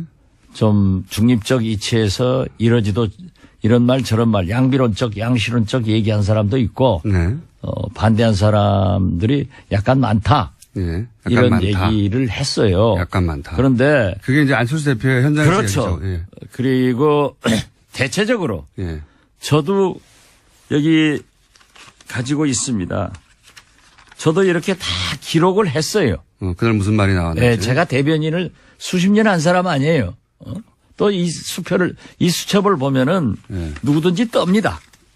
이렇게 하기 때문에 이걸 내가 기록을 했는데. 저 수첩을 딱 열면은 많은 사람들이 떱니까? 그렇죠. 예. 김어준 청수도 떨 게 많아요. 조심하세요. 그런데 대체적으로 전부 반대를 하고 예. 또 대표가 계시고 뭐 사실 이체면 저체면 또 인간 정치 만사에 그런 거 볼 수 있잖아요. 면전에서 또 조심도 그렇기 하고. 때문에 예. 통합은 반대한다. 예. 그렇지만은 연합 연대 같은 것은 해볼 수 있지 않느냐. 예. 그리고 정책 연대나 예, 예. 이 평화 개혁 연대도 서명 작업을 안 했으면 좋겠다. 평화개혁연대라고 하는 것은 천정배 의원과 정동희 의원과 그리고 대표님이 예. 예. 대표님이 이제 이런 식으로 통합은 안 된다라고 생각하는 분들의 모임인 거죠. 그렇죠. 예. 예. 그러한 것이 이제 태동은 아직 안 했어요. 예. 서명만 하고 있지. 예. 예. 그렇기 때문에 몇 분 정도가 합류합니까? 만약에 본격적으로 시작하면 상당히 많이 할 것 같아요. 절반이 넘습니까? 그리고 어제 또 안철수 대표가 서명에 불을 질러줬어요. 뭐라고 질렀어요? 왜냐하면은 정당은요, 물론 당원, 원외 지역 위원장들 모두의 공동체죠. 예. 그렇지만 정치는 원내 중심으로 하게 돼 있습니다. 예. 오직 분리했으면 안철수 대표가 그런 얘기를 했겠어요. 재신임 투표하자고? 의원총회는 예. 의사결정 기구가 아니다. 예. 누구 말 맞다나 그것이 더 훨씬 많다고 하면은 왜 그 얘기 했겠어요. 그러면서 의사결정 기구는 당무회의나 예. 또는 전당대회다. 전당원 투표에서 재신임 묻겠다 이런 얘기를 그렇죠. 했던 거요. 그런데 예. 그게 옳지 않은 거예요. 정당은 예. 의회 정치입니다. 대의 정치입니다. 그렇기 때문에 항상 원내 중심으로 정치가 하게 돼 있고 의원총회가 최고의 의사결정 기관이 되는 거예요. 그 이것을 말은, 예. 무시하고 아니 유리했으면 안철수 대표가 왜 의원총회에서 결정됐지 않냐 이렇게 얘기를 하지. 의원총회는 의사결정 기구가 아니니까 뭐 원외 지역위원장들도 얘기 들어보고 원외 지역위원장이 훨씬 많죠. 우리 국민의당은 고작 해봐야 40명 지역에서 당선된 사람이 26, 7밖에 안 되잖아요. 원내는 40명밖에 안 되고 예. 원내는 뭐 100몇십 명 되니까 그렇죠. 예, 거기서 묻자. 예. 그 그럼 만약에- 왜 그렇겠어요? 네, 그러니까 의원총회에서 분리했으니까. 절대 다수가 통합은 말하지 마라.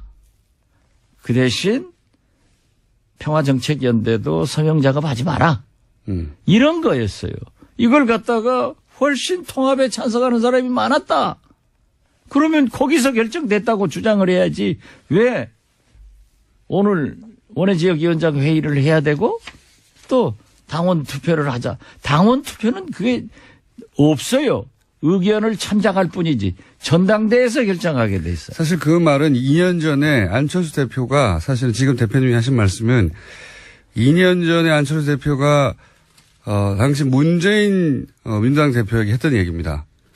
그때 굉장히 혁신전대하자. 그다음에 뭐 여러 가지. 그런데 공장장은 밤낮 문재인 대통령만 편드니까 그건 불공정 방송이고. 아니 제 말은 그 말이 아니라 안 되지. 안철수 대표가 본인 그때 당시 문재인 대표가 똑같은 상황이라 말씀드리는 겁니다. 문재인 대표가 전당원 똑같은 상황이나 말씀드리는 게 아니라 재신을 투표하자고. 문재인 대통령한테 유리하고 안철수 아니요. 대표를 까기 위해서 하는 거지 뭐. 안철수 대표가 그때는 전당원 투표로 재신임을 묻는 거에 대해 묻자고 하는 문재인 대표의 제안에 대해서 그런 게 어딨냐고 지금 방금 말씀하신 대로 했었거든요. 네. 예. 근데 이제 거꾸로 상황이 바뀌어서 본인이 전당원으로 그 말도 예. 자료를 저한테 줘서 제가 얘기를 하면은 이 청취자들이 이해를 하는데 공장장이 얘기하니까 또 저 사람 안철수 깐다 하는 거야. 2년 전엔 전반대 상황이었는데 이제 그게 생각이 안 나신 것 같아서 제가 환기시켜 드린 거고요. 아, 그거 하나 적어주세요. 내가 유효 적절하게 의원총회에서 한번 깔게. 2년 전엔 전반대 상황이었다. 예. 그러니까 이제 요는 끝장 토론에서는 통합 반대파가 많았다. 확실히. 그렇죠. 확실했다 그거는. 아니 그것만 봐도 거듭 말씀드리지만은 의원총회에서 통합 찬성파가 많았으면은 안철수 대표가 의원총회에서도 통합 찬성파가 많지 않느냐 이렇게 얘기하지 왜 원외지역위원장 맞습니다. 당원 투표 하겠냐 이거죠. 이건 어떻습니까? 머리가 나빠.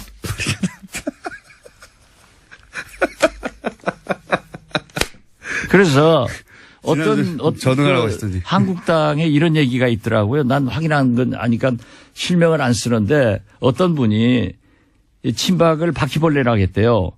그러니까 그 해당자의 부인이 예.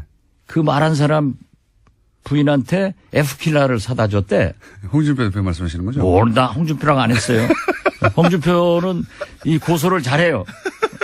그런데 우리도 이유식 하나 사와야 돼. 이유식이요? 왜요? 예. 젖좀 떨어지게. 지금 통합론을 주장하는 사람들의 논리가 그렇다는 얘기죠. 예. 구상유치 말씀하셨으니까 예. 거기 이어서 아, 그렇죠. 예. 나는 안철수가 아직도 우유 구상유치하다는 냄새가 게 난다. 아니라 예. 젖비린내가 난다. 예. 어린 아이들. 그래서 이유식 하나 사오려고. 진짜로 안철수 대표 사퇴론도 비등합니까? 이런 보도도 있던데. 몇 사람이 얘기했어요. 그건 몇 사람 정도만. 예. 예. 저도 좀 심하게 얘기했는데 저도 반성합니다. 어떻게 당대표를 의원총회 여러 의원들 앞에서 왜 그렇게 거짓말하냐? 왜 이렇게 진실성이 없느냐? 신뢰성이 가지면 지도자가 아니다라고 공격을 한 것을. 거짓말했다는 건 뭘 의미하는 겁니까? 안철수 대표가 저희들을 만나서 저만 아니에요. 정동영, 조배숙, 천정배 다 만나고 저하고 전화하면은 통합하지 않겠습니다. 이렇게 얘기를 해놓고 또 한 거예요. 그런데 그 전날 점심을 박주선, 김동철, 주승용, 박지원, 송기석 비서실장 배석 거기에서도 갑론을박하다가 통합 연합 소리를 하지 않고 연대에 대해서는 한번 해보겠다 하는 식으로 얘기해서 그것도 하지 마라. 연합이나 연대라고 하는 것은 정치를 하다 보면은 자동적으로 되는 거다. 예를 들면은 적폐청사는 민주당과 연대를 해서 MB를 구속시켜야 되고 박근혜는 됐으니까 또 방송법 같은 것은 문재인 대통령이 민주당이 약속한 건데 정권 잡아서 안 하고 있고 힘으로 MBC고 KBS고 모두 누르려고 하니까 지금 문제가 되고 있지 않느냐. 그래서 제가 맨 처음에 주장했던 대로 190석의 의석을 개혁벨트로 구성해가지고 법과 제도에 의한 개혁을 했으면 성공했을 건데 저는 그런 의미에서 적폐청산도 피로증 오니까 적을 국소화해서 몸통만 잡아넣어라 했는데 김관진 장관 열흘 만에 석방돼 버리니까 보수층에서는 이제 그걸 가지고 오늘부터 공격할 거예요. 또 이 특수활동비만 하더라도 그렇게 막 벌려나가니까 자유한국당에서 검찰에서 특수활동비도 법무부 장관에게 상납했다. 갖다 썼다 하는데 그건 좀 성격이 달라요. 제가 법사위원이니까 잘 아는데 그런데 그러한 것으로 구실을 잡으니까 막 증폭이 되잖아요. 뭐가 그래서 거짓말이라는지 제가 여쭤서 여기까지 얘기가 왔는데 어떤 거짓말을 했다는 겁니까? 거짓말 하지 말라고 하셨잖아요. 안철수 대표한테. 누구한테요? 아, 그러니까. 예, 무슨 거짓말을 했다고. 그날 점심 먹으면서도 분명히 예. 통합 안 한다고 하겠습니다. 했는데 예. 또 그렇게 한다. 해놓고 3시간 있다가 기자들한테는 통합이 살 길이다. 또 오늘 아침 지금 바로 직전 모두 발언에서도 통합으로 간다. 이렇게 하면은 신뢰성이 있느냐. 지도자가 거짓말하고 신뢰성을 잃으면 지도자가 아니다. 왜 그러냐. 이행세가 애매한 거를 그냥 듣고 싶은 대로 들은 게 아니라 정말로 안 한다고 했다가 확실하게 다시 한다고 금방 바꾸는 겁니까? 그렇죠. 그걸 정동영 의장도 지적을 하고 조배숙 의원도 지적을 하고 들은 사람들은 다 지적했어요. 그래서 내가 분명한 워딩으로 안 한다고 했나요? 그렇죠. 안 하겠습니다. 하죠. 박주선 의장한테 제가 어떻게 하든 주승용 의원한테 어떻게 하든 다 안 한다고 했다. 이게 최소한 대사람이 안 한다고 했다는데 또 그렇게 나와요. 나와서 자기가 통합을 안 한다고 얘기한 것은 대표 경선 때 TV 토론에서 한번 했고 유승민 대표가 합표정책 호남 탈피해야 된다 하는 것에 대해서 그런 식으로 하면 통합 안 한다 얘기했다는 거예요. 그래서 사람을 예.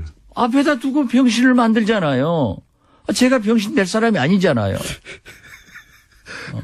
그래서 그렇게 하지 마라.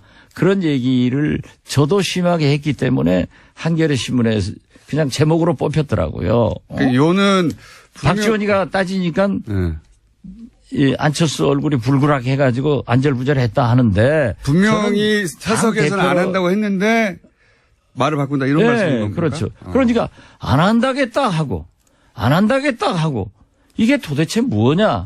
그런데 몇 의원들이 물론 안철수 당신이 그대로 나가야 된다. 잘하고 있다. 끝까지 해라. 하고 지지 발언을 하는 김중노 의원 같은 분도 있었어요. 네. 그런 분도 있겠죠. 당연히. 그분의 소신이에요. 네. 나는 그분이 나쁘다고 절대 안 해요. 네. 그렇지만은 어떤 분들은 나와서 우리 당이 잘못되고 있는 것은 안철수 리더십 때문에 그런다. 당신이 나가야 된다. 당신만 당대표를 나가면은 우리 당은 다 잘 되게 돼 있다. 당대표를 그만두면. 그렇죠. 이런 얘기입니까? 그런 얘기를 하고 지금 그 통합의 전제가 이런 게 있어요. 한국당과 죄송합니다. 바른당과. 자꾸 한국당하고 한다고 하니까 자꾸 입이 붙어요. 그걸 의심이 그쪽으로 음모가 되고 있어요. 결국은 바른정당과 대표님 의심하시는 건 한국당하고도 나중에 할 거다. 그렇죠. 보수대 통합을 요구하고 말하고 있으니까 바른정당과 우리 국민의당이 통합을 하면은 네. 지지도가 20%. 배로 돼서 20%가 돼서 2등 당이 된다. 예. 그래서 우리 최경환 의원 같은 사람이 나와서 그런 얘기를 해요. 어떻게 그게 되느냐. 예. 저는 구상유치하다. 그래서 제가 그 표현을 쓴 거예요. 예. 우리 국민의당 바른정당이 통합해서 20%가 나오려면은 최소한 우리 지지 기반인 호남에서 40 내지 50%가 나와야 된다.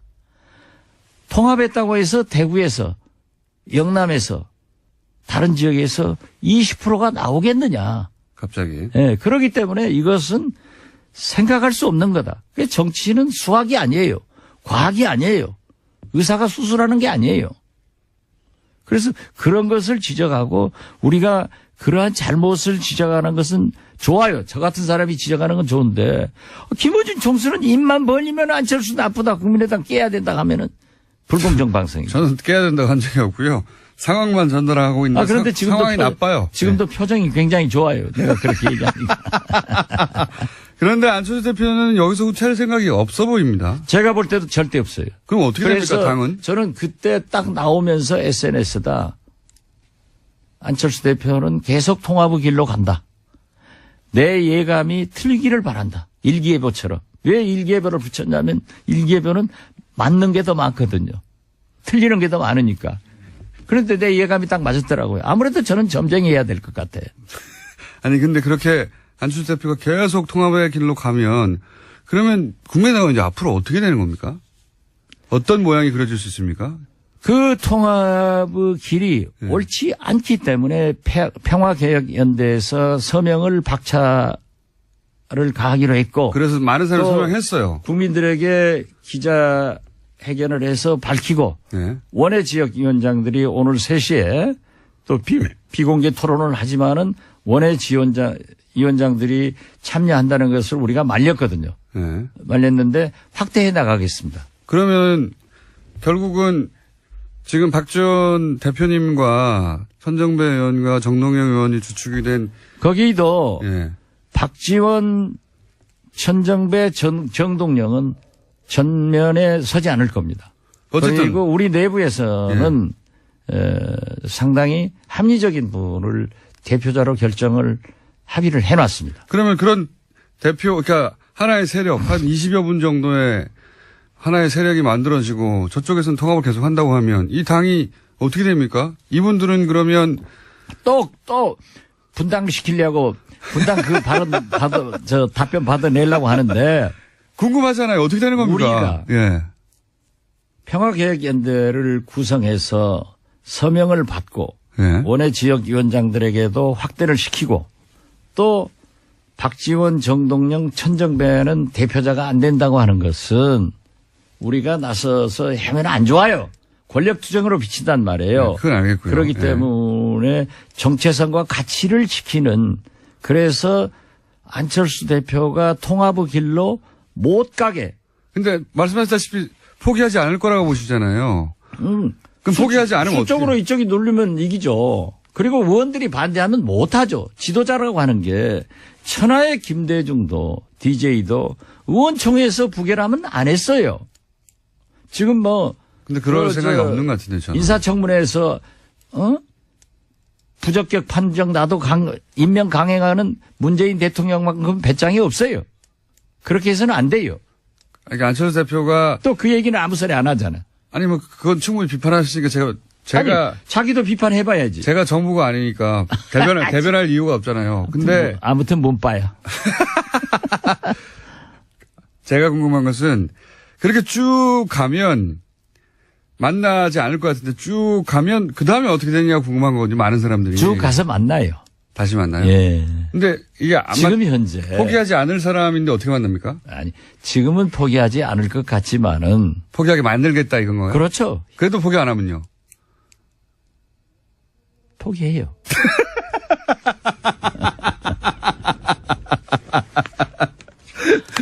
그렇게 질문하니까 불공정하다니까. 아니 다들 그렇게 궁금할 수밖에 없잖아요. 이쪽은 포기 안 할 것 같고 이쪽도 이게 우리가 지금 생각해 보니까 예. 이 바른정당, 한국당, 우리 국민의당이 이 면에서는 정책 연대가 가능할 것 같아. 김어준 공장장 퇴임 촉구 결의안. 퇴임 촉구 결의안을 받고 퇴임하지 않겠습니다. 그러면 국민 뜻을 저버리는 거지 뭐. 자, 그 다음이 어떻게 되는지 궁금한데 그 다음은 사실 그 다음은 예. 그 다음이 있는 거예요. 그 다음에 이게 오늘 있는 수능 거죠. 시험 보지만은 1년 내 보는 게 아니잖아요. 예. 그 다음은 뭐 합격자 발표도 있고 대학 진학도 있는데 예. 우리도 거기까지 얘기를 하면은 결론을 내놓고 얘기를 하는 것은 미리 말할 수는 없다. 그렇죠. 하지만 시나리오는 한 두세 가지 정도 있을 수 있다. 뭐 두세 가지보다 더 많을 수도 있고. 예. 그 중에서 유력한 시나리오도 있고 그런 거죠. 예. 그러나 어떤 경우에도 분당, 분열을 해서는 안 된다 하는 것이 어제 의원들의 전체적 합의예요. 예. 그 세 가지가 서로 충돌하는 거죠. 꼭 통합해야 되겠다. 절대 안 된다. 그렇지만 싸우진 말자. 네. 각자. 그렇게 정리를 해야 예. 공정한 진행을 하는 거예요. 예. 오늘 처음으로 하네. 서로 사마띠 아니하는 양립할 수 없는 주장이긴 한데 오늘 여기까지 하고요. 예. 결국은 어떻게 될 건지를 가장 미리 먼저 구체적으로 말씀하실 분은 제가 보기엔 대표님이니까 그거는 그런 그림이 그려지면 직접 이 방송에서 그렇게 얘기할게요. 뭐 방송 끝마치면서 예. 오늘 제발 포항에서 지진 여진 안 나오기 바라고 우리 수능생들이 마음 푹 놓고 시험 잘 보기 바랍니다. 하기야 뭐 수능시험 엉망인 김어준 공장 정도 이렇게 잘 사는 걸 보면은 성적이 전부는 아니다. 그렇잖아요. 지금까지 국민의당 박지원 전 대표였습니다. 감사합니다. 감사합니다. 표 코너명 중에 한 가지 눈에 확 띄는 게 있어서 소개해드리면 박지원의 육아일기.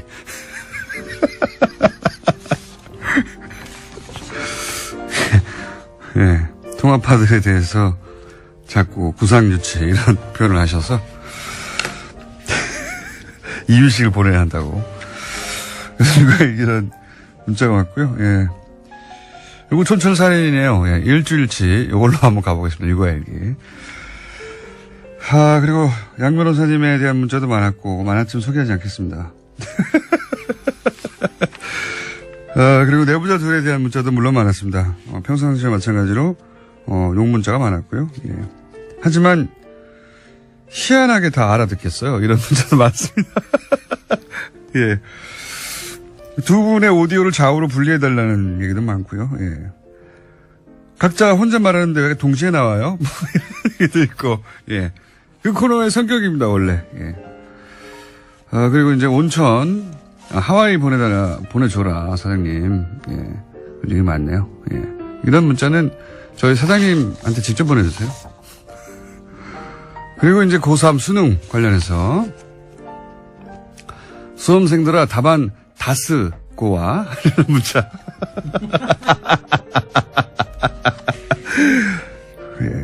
훌륭한 메시지네요. 답안 다 쓰시고 오시기 바랍니다. 여기까지 하겠습니다.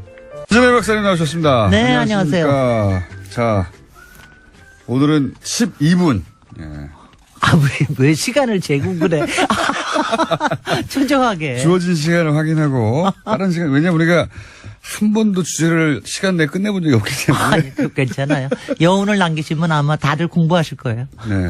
지난주에 이제, 쭉 이어진 이제 권력자와 건축 얘기하다가 네. 트럼프까지 왔어요. 트럼프까지 왔는데 트럼프 얘기하려니까 역시 지진이 터지더구만요.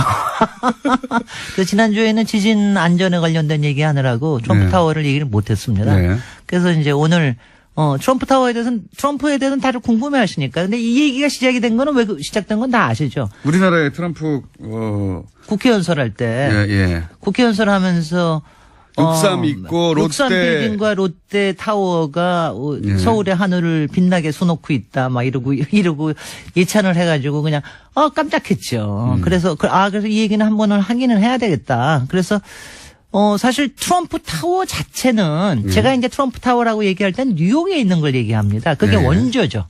말하자면. 그리고 이제 세계에 자기가 직접 지은 트럼프 타워도 있고 또 트럼프 타워라는 이름만 빌린 것도 꽤 많아요. 아하. 우리나라도 있습니다. 브랜드, 우리나라에도 그렇죠, 있죠. 네, 브랜드. 여의도에 있던가요?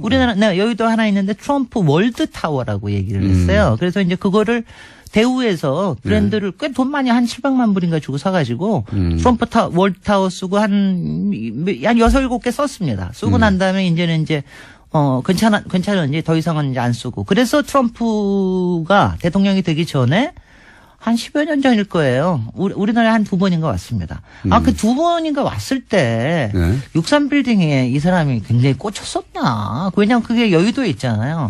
받겠네요, 당연히 그 근처에 있으니까. 글쎄, 그걸 꽂혔을까? 왜 꽂혔을까요? 글쎄, 자기 건물 얘기하려고 이 얘기를 꺼낸 거 아닐까요? 자기 건물 얘기하려고 꺼내고, 그러니까 제가 이제 거기에 제가 이제 거기에 걸린 건데, 아마,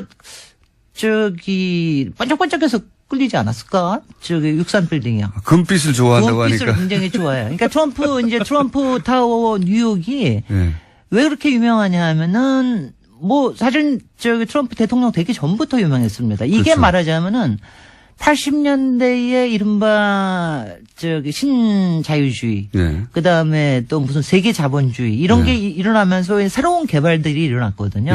그래서 이제 복합 용도 개발이라는 게 일어났는데 그거의 효시 같은 거예요. 말하자면은. 그러니까 디벨로퍼로서는 굉장하게 히트 상품의 원조를 만들어낸 겁니다. 그걸로 사실은 그 업체에서 대단히 유명해지고 결국은 이제 연예계까지 진출하게 된 거죠. 그렇습니다. 예. 연예계에 가서 실제로 이 양반이 나중에 후보가 된 것 중에 가장 큰 기여를 한 게 그 어프렌티스라고 하는 예. 유명한 거 있잖아요. You are 서바이벌 fired. 프로그램. 예. You are fired라고 하는 맨날 그 얘기하는 거로 그게 이 건물 안에서 찍었다고 그렇죠. 합니다. 그 직원들을 뽑는 과정을 서바이벌 프로그램을 만들어서. 그러면서 이제 예. 자기 건물도 팔고 자기의 성공을 팔고 네. 뭐 이제 이런 건데 일단 트럼프 가보셨어요? 트럼프타워 들어가 보진 않고 앞에는 가봤습니다. 앞에 가시면 안 돼. 들어가 봐야 돼. 거기는. 앞에 가면은 그럴 만큼 매력은 없습니다. 매력이 저한테는. 없어요. 예. 그러니까 매력이 없는 걸 보기 위해서 가야 돼. 아니, 왜냐면 저는 예. 그걸 오픈한 다음에 얼마 안 있다가 갔는데, 왜냐면 하도 유명하니까 예. 갔는데, 저는 뭐 굉장히 악연이 있죠. 저 거기서 저 가방, 쓰리 맞았어요. 전문 용어 쓰리. 사람이 와 하도 많아가지고 제가 잠깐 가방 놓은 거 사이 몇 초 한 3초 사이에 가방 가져가 버렸어요. 그래서 제가 한국에 귀국하기 전에 다행히 여권은 안 잊어먹었는데 홀라당 다 잊어버렸습니다. 그래서 제가 아주 이를 갈고 원래 이런 데가 다 있나. 전문가들은 네.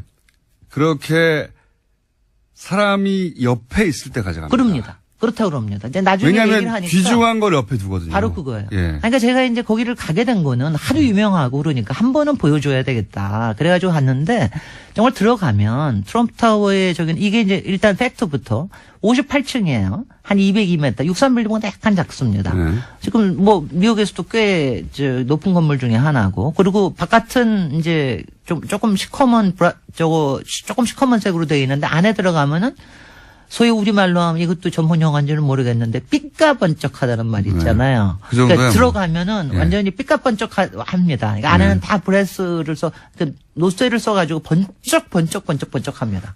한 5층까지가 트럼프 대통령이 그렇게 번쩍인 걸 좋아한다고 번쩍이는 하잖아요. 좋아. 예. 원래 바로 그게 63빌딩의 골드가 자기가 원하는 그 건물의 색깔이었어요. 워낙은. 그게 안 나왔구나. 근데. 그게 허가가 안 났어요. 그래서 대신에 네. 실내에다가 완전히 5층까지가 이제 이른바 애트리움으로 만들어가지고 거기에 네. 굉장히 유명한 고급 상품들이 거기 다 들어와 있는데. 삐까는 거기를- 일본어라고 합니다. 삐까가 그러냐. 예. 번쩍번쩍합니다. 예. 하여튼간에. 그래서 보면은 일본어 그래요. 써도 돼요, 근데. 근데 거의 우리말화 된 것 같은 그런 생각이 들고요. 네. 나중에 그 트럼프 타워 그 맨 위에 펜트하우스에 살았잖아요. 네. 한 상계층을 펜트하우스 살고 멜라니아 여사도 대통령 되고 난 다음에 또 백악관에 앉으라고 거기 살았는데 거기를 또 인테리어를 나중에 자기가 바꿔요. 그거는 사진 나와 있으니까 구글 한번 해보십시오. 그거는 그야말로 대리석과 골드의 그냥 합성입니다. 완전히 정말 하여튼 골드를 무지 좋아하는 사람. 그거는 정신분석, 하는 분들이 네. 항상 맨 앞에 거론하는 만들 중에 하나입니다. 네. 번쩍이는 거. 화려한 걸 좋아한다. 번쩍이는 걸 굉장히 좋아하는 그런 네. 타입. 그러니까 실제로 이렇게 번쩍이는 거 좋아하는 게 대중한테는 맥힌 겁니다. 실제로. 그리고 네. 뭐 테레비 프로그램에서 맥히고. 근데 이거를 제가 건축적으로 얘기할 수도 없고 랜드마크로 얘기할 수도 없고 이거가 궁금해 하실 것 같아서 제가 가져왔어요. 제가 이제 이걸 요번에 보면서 여러분들이 한번 궁금해한가? 불법은 없었을까? 트럼프 타워요? 트럼프 타워에?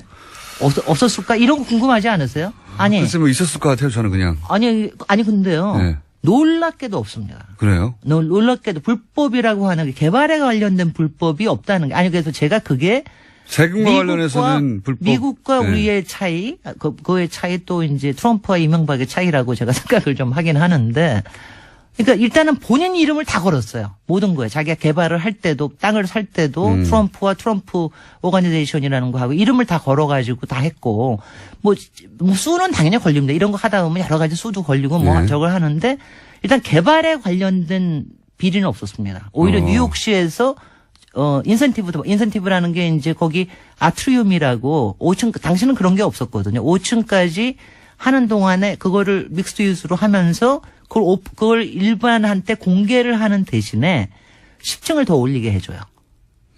이런 건 많이 하지 않습니까? 그걸 보고 인센티브라고 그러는데 그거를 받기도 하고 그래서 그것도 잘했어요. 주상복합의 원조와 같은. 주상복합, 조금 더 고급스러운 주상복합. 그리고 네. 여기도 이제 주상복합의 원조, 그 다음에 남해동 가지고, 원래 개발이라는 게 남해 땅에 남해동 가지고 하는 거예요. 그러니까 개발 아닙니까? 그러니까 대단한 디벨로퍼로서의 상징이 된 겁니다. 맞습니다. 그리고 또 예. 그리고 또 그걸로 하나는 유명해졌어요. 미국에서. 그걸로 굉장히 왜냐하면 이게 80년 제가 보면은 80년대에 새롭게 등장하는 부동산 도시개발에 관련된 거의 원조격이에요. 수완가로 굉장히 유명해졌습니다. 그러니까 건물이 근데 유명해졌다기보다는 건물은 뭐 저기 예. 미학적으로도 도시적으로도 별로입니다. 예. 근데 이제 불법은 없었을까 하고 찾아보니까 그런 불법은 없는데 그렇다고 그러니까 불법이 아니라 범법은 좀 있었을 것 같지 않으세요? 불법하고 범법은 좀 다른 거니까. 있었습니다. 있기는 있었습니다. 근데 여기서 이제 트럼프의 저기가 나옵니다. 하나가 뭐냐면 원래 여기에 옛날 건물 한 10층짜리 아파트, 백화점 건물이 있었어요. 네. 근데 백화점이 이른바 아르데코라고 굉장히 유명한 옛날 좀 문화유산적인 가치가 있는 거였어요. 양식적인 가치가 있었다. 거기가 이제 거기에 바다 밑에 1층부에 옛날에 왜 부조라고 그래가지고 굉장히 왜 그림 이쁘게 그려놓고 그런 거 있잖아요. 예, 너무 예. 아름다워서 그거를 뉴욕의 현대미술관, 뉴욕 현대미술관하고 계약을 했어요. 그걸 팔기로. 그것도 한 20만 불인가 해도 꽤 팔기로 해서 그래서 서로 좋기로 한 거 아니에요. 네. 아, 그러면 참 좋은데. 건물은 부시되 이거는 부시기엔 이거는 아깝다. 잘라서 자기네들이 가서 보관하고. 예술적 가치가 있다고 해서. 그 돈까지 지불했다고 그런데 그런데 그냥 파괴해버렸어요. 그거를 알고도 그거를 왜냐하면 그거 하다 보면은 일단은 생각보다 예산이 훨씬 더 많이 든다는 이유. 그걸 잘라내는데. 잘라내는데. 그다음에 그거 하다 보면은 기한이 늦어진다는 이유. 그래가지고 그냥 그걸 파괴해버렸어요. 알면서도. 네. 그래가지고 뭐 현대미술관에서 트럼프적이네요. 정말 트럼프 같지 않아요? 그냥 이 사람 부셔버리는 사람입니다. 따져가지고 이익이 이쪽도 높으면 네. 이쪽의 손해나 이쪽의 상실 이런 건 관심이 없는 거죠. 관심이 없는 거죠. 그리고 또 하나 얘기가 뭐냐면은 여기가 왜 애트리움 자체가 일반 대중들이 이용하는 대신에 10층을 더 올리게 해줬잖아요. 네. 근데 그걸 하면은 굉장히 미국에서는 그게 레귤레이션이 아주 많습니다. 그런데 이거를 사적인 용도로 계속해서 자기네들을 이용하고 그랬다고 그래서 뉴욕시에서 몇 번 또 고발이 당했습니다. 그럼 공공을 위한 시설이라고 공공을 위한 했는데 시설을 사적으로 이용한다. 이것도 참 트럼프답죠. 그죠? 트럼프는 모든 게 사적이에요. 백악관 자체가 사적으로 구성돼 있지 않습니까? 아니, 그러니까 완전히 프라이빗 엔터프라이즈라고 생각을 하는 게, 왜냐하면 보고 있으면은 그 삐까뻔쩍한 사이에 트럼프 자신의 그 사무실 같은 경우는 그냥 거기서 보면은 그 센트럴 파크가 다 내려다 보이거든요. 네. 그 센트럴 파크 위치가 좋잖아요. 완전히 그러니까 이게 5번가의 끝에 예. 센트럴 그 파크가 유명한 만나는 데거든요. 그러니까 이 센트럴 파크를 위에서 보고 있으면은 자기가 제왕이 됐다는 그런 느낌이 적잖이 듭니다. 근데 그런 것 같아요. 근데 이게 이제 별로 그렇게 부동산적으로 성공했고 굉장히 잘 팔렸고 장사도 잘 됐고 최근에 와서 꽤 저기를 하다가 이제 트럼프가 대통령이 되면서 갑자기 굉장히 좀 조금 또 붐업이 됐는데 네, 상징적 업무로 됐고 정치적으로도 제일 웃기는 여기서 지금도 선거 사무실도 썼고 저는 근데 그런 건 참 좋아 보이더라고요. 자기 선거 사무실도 썼고 영포 빌딩 선거 사무실 썼다는 얘기는 제가 못 들었으니까 이거 하고 그다음에 지금 또 재선 사무실도 여전히 거기서 굴리고 있습니다. 네. 재선을 꿈꾸고 있다는 게 참 신기한 일이죠. 그렇죠. 힐러리 보고 다시 나오래잖아요. 글쎄. 힐러리는 이길 수 있다고 생각합니다. 참. 그래서 네. 이런 인물이 그러니까 왜냐하면 디벨롭이라고 하는 게 제가 아까 남의 땅에 남의 돈으로 그야말로 꿈을 파는 거 아닙니까? 여러 가지 판타지를 파는 건데 그런 분이 대통령이 됐다는 거에 대해서는 참 미국다워요. 미국적이다. 예. 그리고 트럼프 건물은 또 트럼프적이고 굉장히 네. 그리고 최근에 트럼프가 구성한 그러니까 가족 외에 가장 가까운 뭐 국가안보 보좌관이나 여러 보좌관들 틸러슨 국무장관이나 이런 사람들이 사석에서 대통령을 어떻게 부르느냐 이런 보도가 꽤 있어요. 있더라고요. 예. 제 입으로는 안 하겠습니다. 저는 대통령을 절대로 그렇게 안 부를 거니까. 영어로 하시죠, 영어로. 모론 또는 이디엇 뭐 이런 거. 예. 그런 표현. 그러니까 가장 언론에 많이 등장하는 부처 장관이나 보좌관들이에요. 이런 사람들이. 글쎄요. 그런 사람들이 트럼프를 그렇게 부르고 있다. 사석에서. 실제로는. 그 틸러슨 국무장관은 조금 심한 것 같다는 생각은 좀 들어요. 여기까지 하겠습니다. 김진일 박사님이었습니다. 네, 안녕. 안녕하세요. 김호준입니다. 김종대 의원이 귀순 북한 병사 상태를 브리핑하는 과정에서 의료진이 기생충 등 정보를 공개한 것에 대해 환자 인권을 권하며 문제 제기를 했습니다. 이에 환자를 수술한 이국종 교수는 모든 정보는 군 그리고 정보당국과 상의에 공개 결정된 것으로 비난은 부당하다는 반론을 했죠. 저는 각도를 좀 달리해서 이 문제를 봅니다. 과거 서구 제국주의가 동양에 대한 우월성을 확인하고 동양에 대한 지배를 정당화하기 위해서 동양을 비위생, 전근대, 야만의 이미지로 형상화했었죠. 너희들은 그렇게 미개하니 우리에게 당하는 게 당연하다. 오리엔탈리즘이라고 합니다.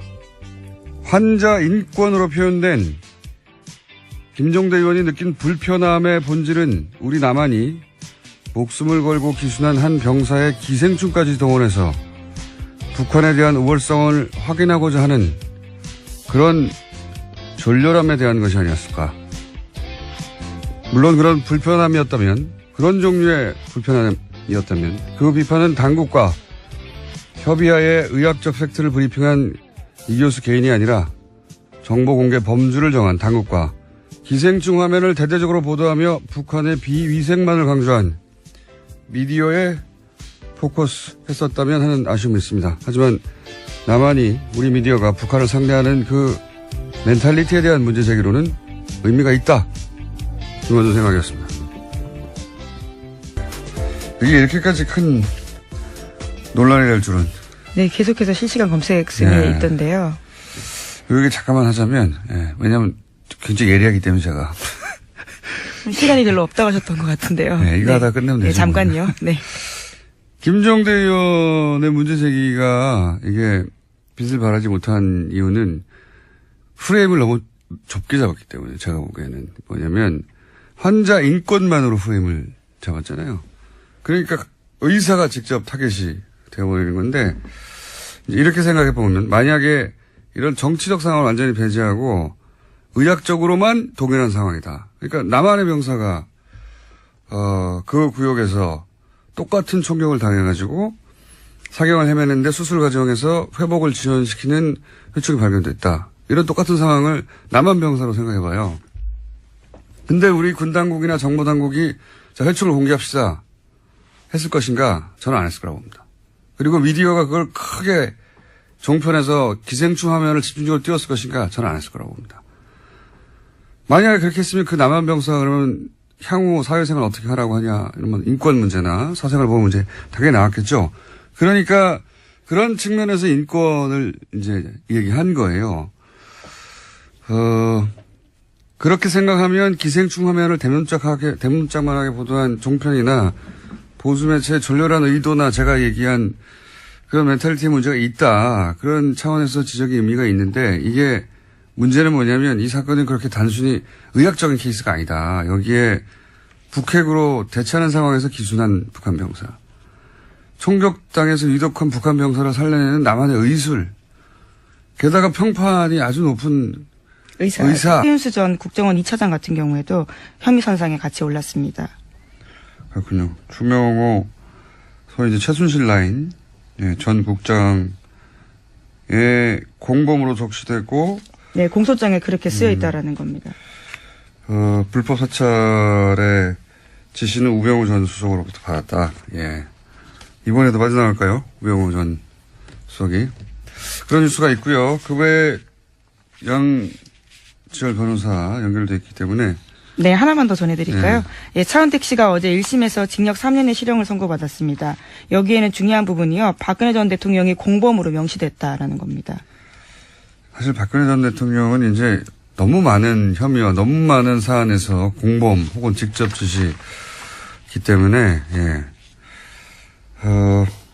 박근혜 전 대통령을 여전히 사랑해서 이제 여러 가지 태극기 들고 집회하시는데 그 집회는 법적으로는 아무 도움이 안 될 것 같습니다. 자,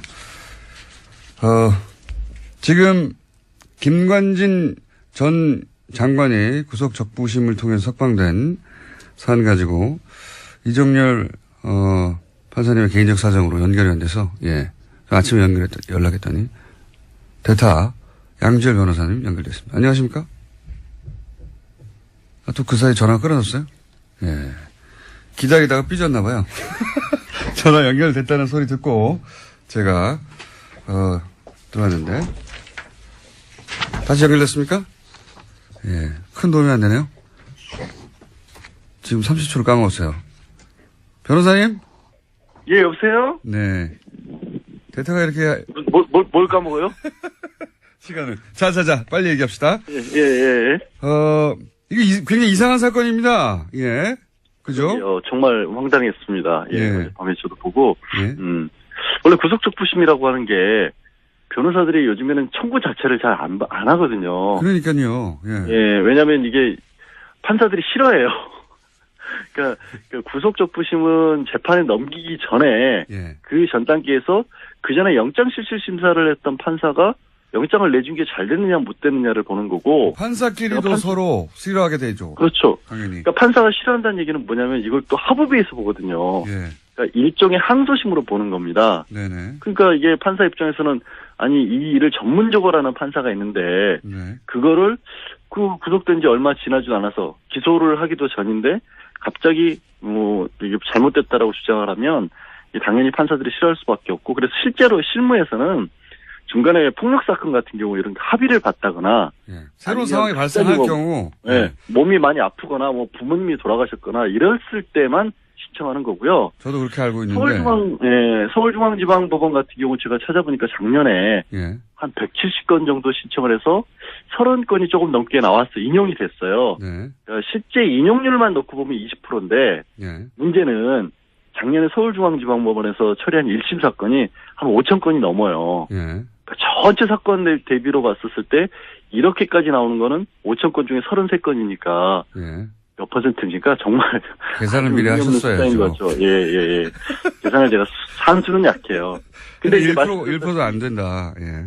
그거의 문제는 대부분 그 비율이 말씀드린 것처럼 합의를 받거나 이런 사정 변경이 있었어요.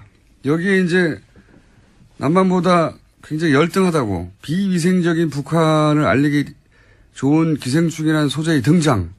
그걸 놓치지 않고 막 화면에 뿌려대는 종편, 보수 매체 이런 복합적 요소가 다 중첩되어 있거든요. 근데 그걸 단순히 환자 인권이라는 프레임으로 이걸 다 도파할 수가 없다 도저히. 예. 게다가 그 상대는 평판이 높은 의사인데 대중이 설득이 안 되는 거죠. 프레임을 너무 좋게 잡았다는 건 그런 의미다. 저한테 문의를 하시기 바랍니다. 김종대 장관님. 자, 첫 번째 뉴스는 뭡니까? 네, 구속된 김관진 전 장관이 풀려났습니다. 어제 법원에서 열린 구속적부심사에서 석방이 결정된 건데요. 구속적부심은 피해자가 구속된 이후에 구속의 적법성과 필요성 등을 법원이 다시 판단하는 제도입니다. 댓글부대 관련 혐의로 구속된 지 11일 만에 그러니까 풀려나게 된 건데요.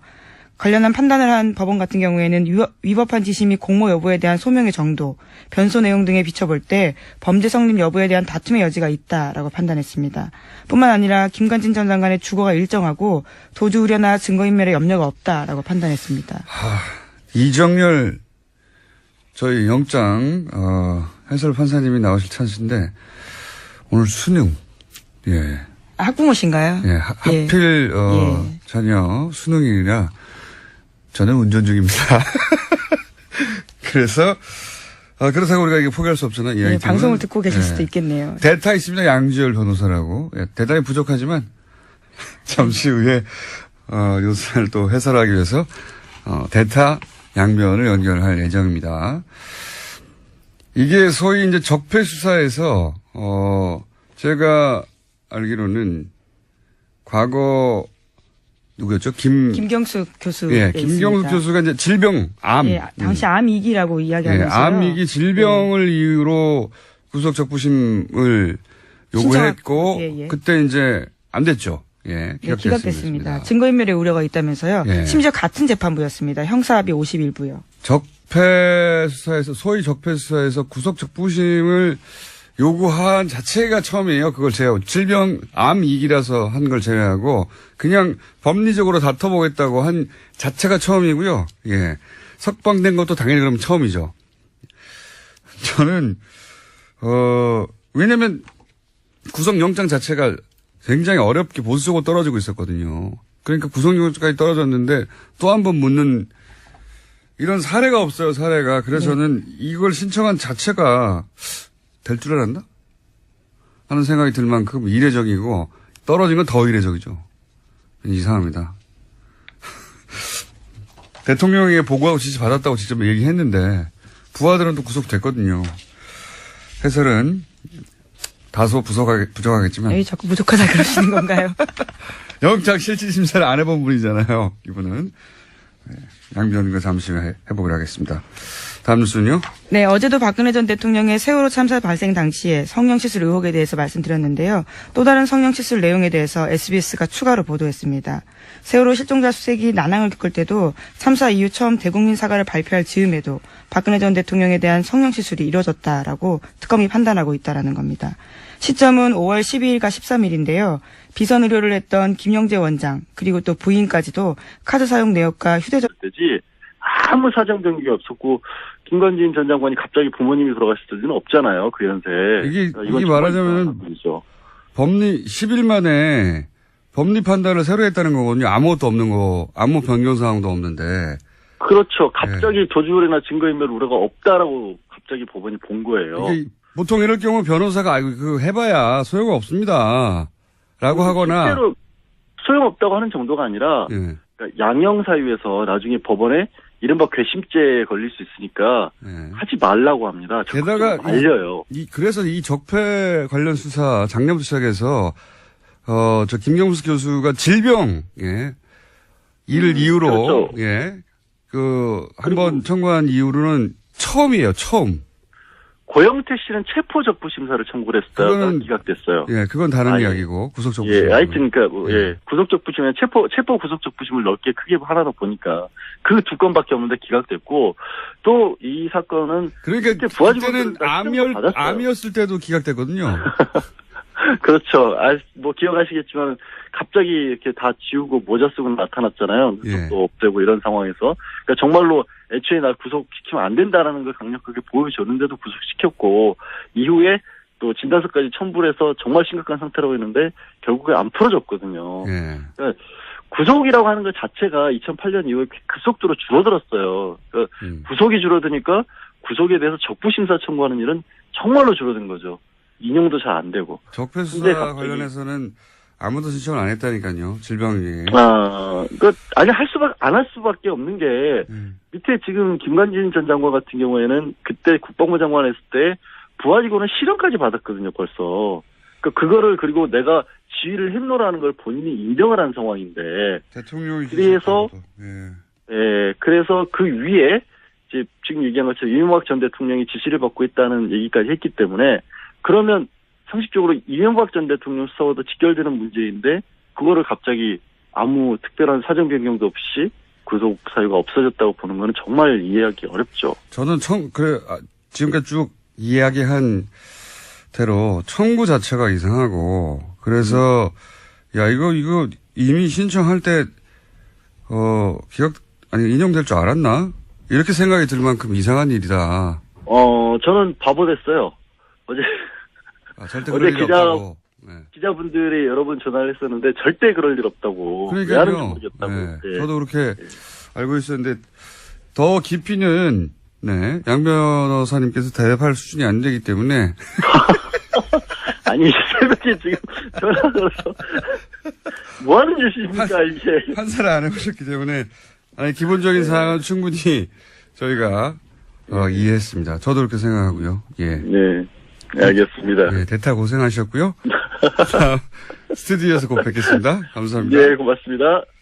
맞습니다. 빠르게 이어가지고 또 짧게, 그것마저 알려주면 리얼미터 권순정 조사 분석실장 나오셨습니다. 안녕하십니까. 네.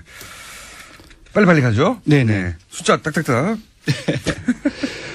네, 대통령 지지율이 다시 올랐습니다. 1.5%포인트 오른 73.1%고요. 부정평가는 22.3%입니다.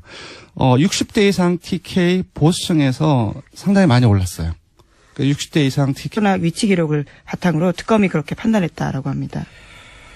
어제는 이제 세월호 사고 이틀 후에, 적어도 이틀 후에는 시술을 하는 것이 거의 분명해 보인다는 게 특검의 조사 보고서였는데 그게 공개됐고, 저는 개인적으로는 세월호 사고 당일도 예, 미용과 관련된 일정이 있었다라고 보는 것이 그때 일정을 비워두고 있었고 미리. 네, 수요일 날 네. 일정이 없었습니다. 그리고 미용사에게 전날 오지 말라고 통보해 두었고 그렇다면 사전에 예약된 그리고 그로부터 9일 동안 미리 일정이 안 잡혀 있었고 사전 예약된 어떤 미용 관련 일정이 있었을 거라고 강력히 추정하는 바 있고 지금 추가적으로 나온 것은 이제 그 이후에 거의 한 달여간 수색을 하고 그리고 이제 사실 그 당시만 되돌아가 보면 전 국민이 이제 화면을 지켜보며 혹시 추가 그렇죠. 구출이 굉장히 충격받고 있는가, 슬퍼하고. 그다음에 예. 오늘은 수색을 한다. 유가족들 인터뷰하고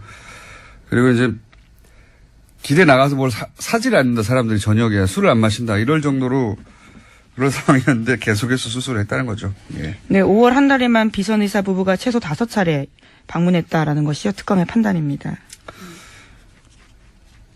이해할 수 없습니다. 저는 정말. 하여튼 그런 게 밝혀지고 있는 와중입니다. 네. 다음 수는요? 네, 세월호 관련된 소식 하나 더 전해드리면요. 지난 17일에 세월호 선체에서 유골이 발견됐습니다. 그런데 해양수산부가 이를 은폐했다라는 건데요. 추가 수색 여론이 형성될 것을 우려해서 일부러 그랬다라는 의혹이 일고 있습니다. 5명의 세월호 미수습자 가족들은 이를 모른 채 지난 18일에 시신 없는 장례식을 치렀는데요.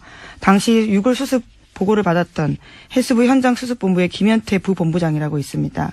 이 같은 사실을 세월의 선처조사위원회에 통보하지 않았다라고 합니다. 그러면서 현장에서요. 자신이 책임질 테니 유골 수습 사실을 누구에게도 알리지 말라라고 지시했다고 합니다.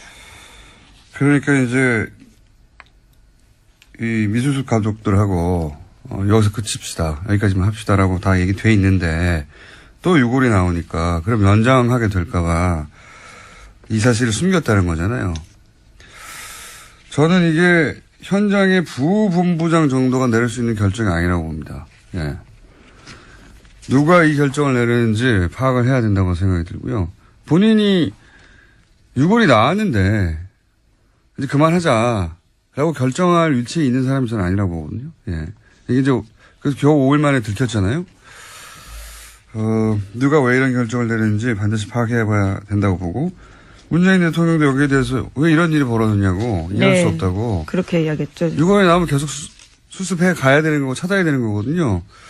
이걸 접어야 했던 이유가 뭔지 예. 추가 취재가 반드시 필요한 대목인 것 같습니다. 누가 이런 결정을 내리려고 한 건지. 다음 뉴스는요? 네, 검찰이 추명호 전 국정원 국장이 이명박 정부와 박근혜 정부 때 모두 정치에 관여해서 국정원법을 위반했다라고 판단하고요. 재판에 넘겼습니다. 이와 관련해서 특히 눈에 띄는 게 우병우 전 수석과 관련된 지시인데 추 전 국장이 이석수 전 특별감찰관을 불법 사찰한 것이 우병우 전 수석의 지시로 이뤄졌다라고 결론 내렸다고 합니다. 그러면 이제 우병우 전 수석이 다시 한번 소환되고 다시 한번 구속영장 청구될 개연성이 있네요. 네, 이르면 다음 주 중으로 소환될 가능성이 크다라고 하는데요. 뿐만 아니라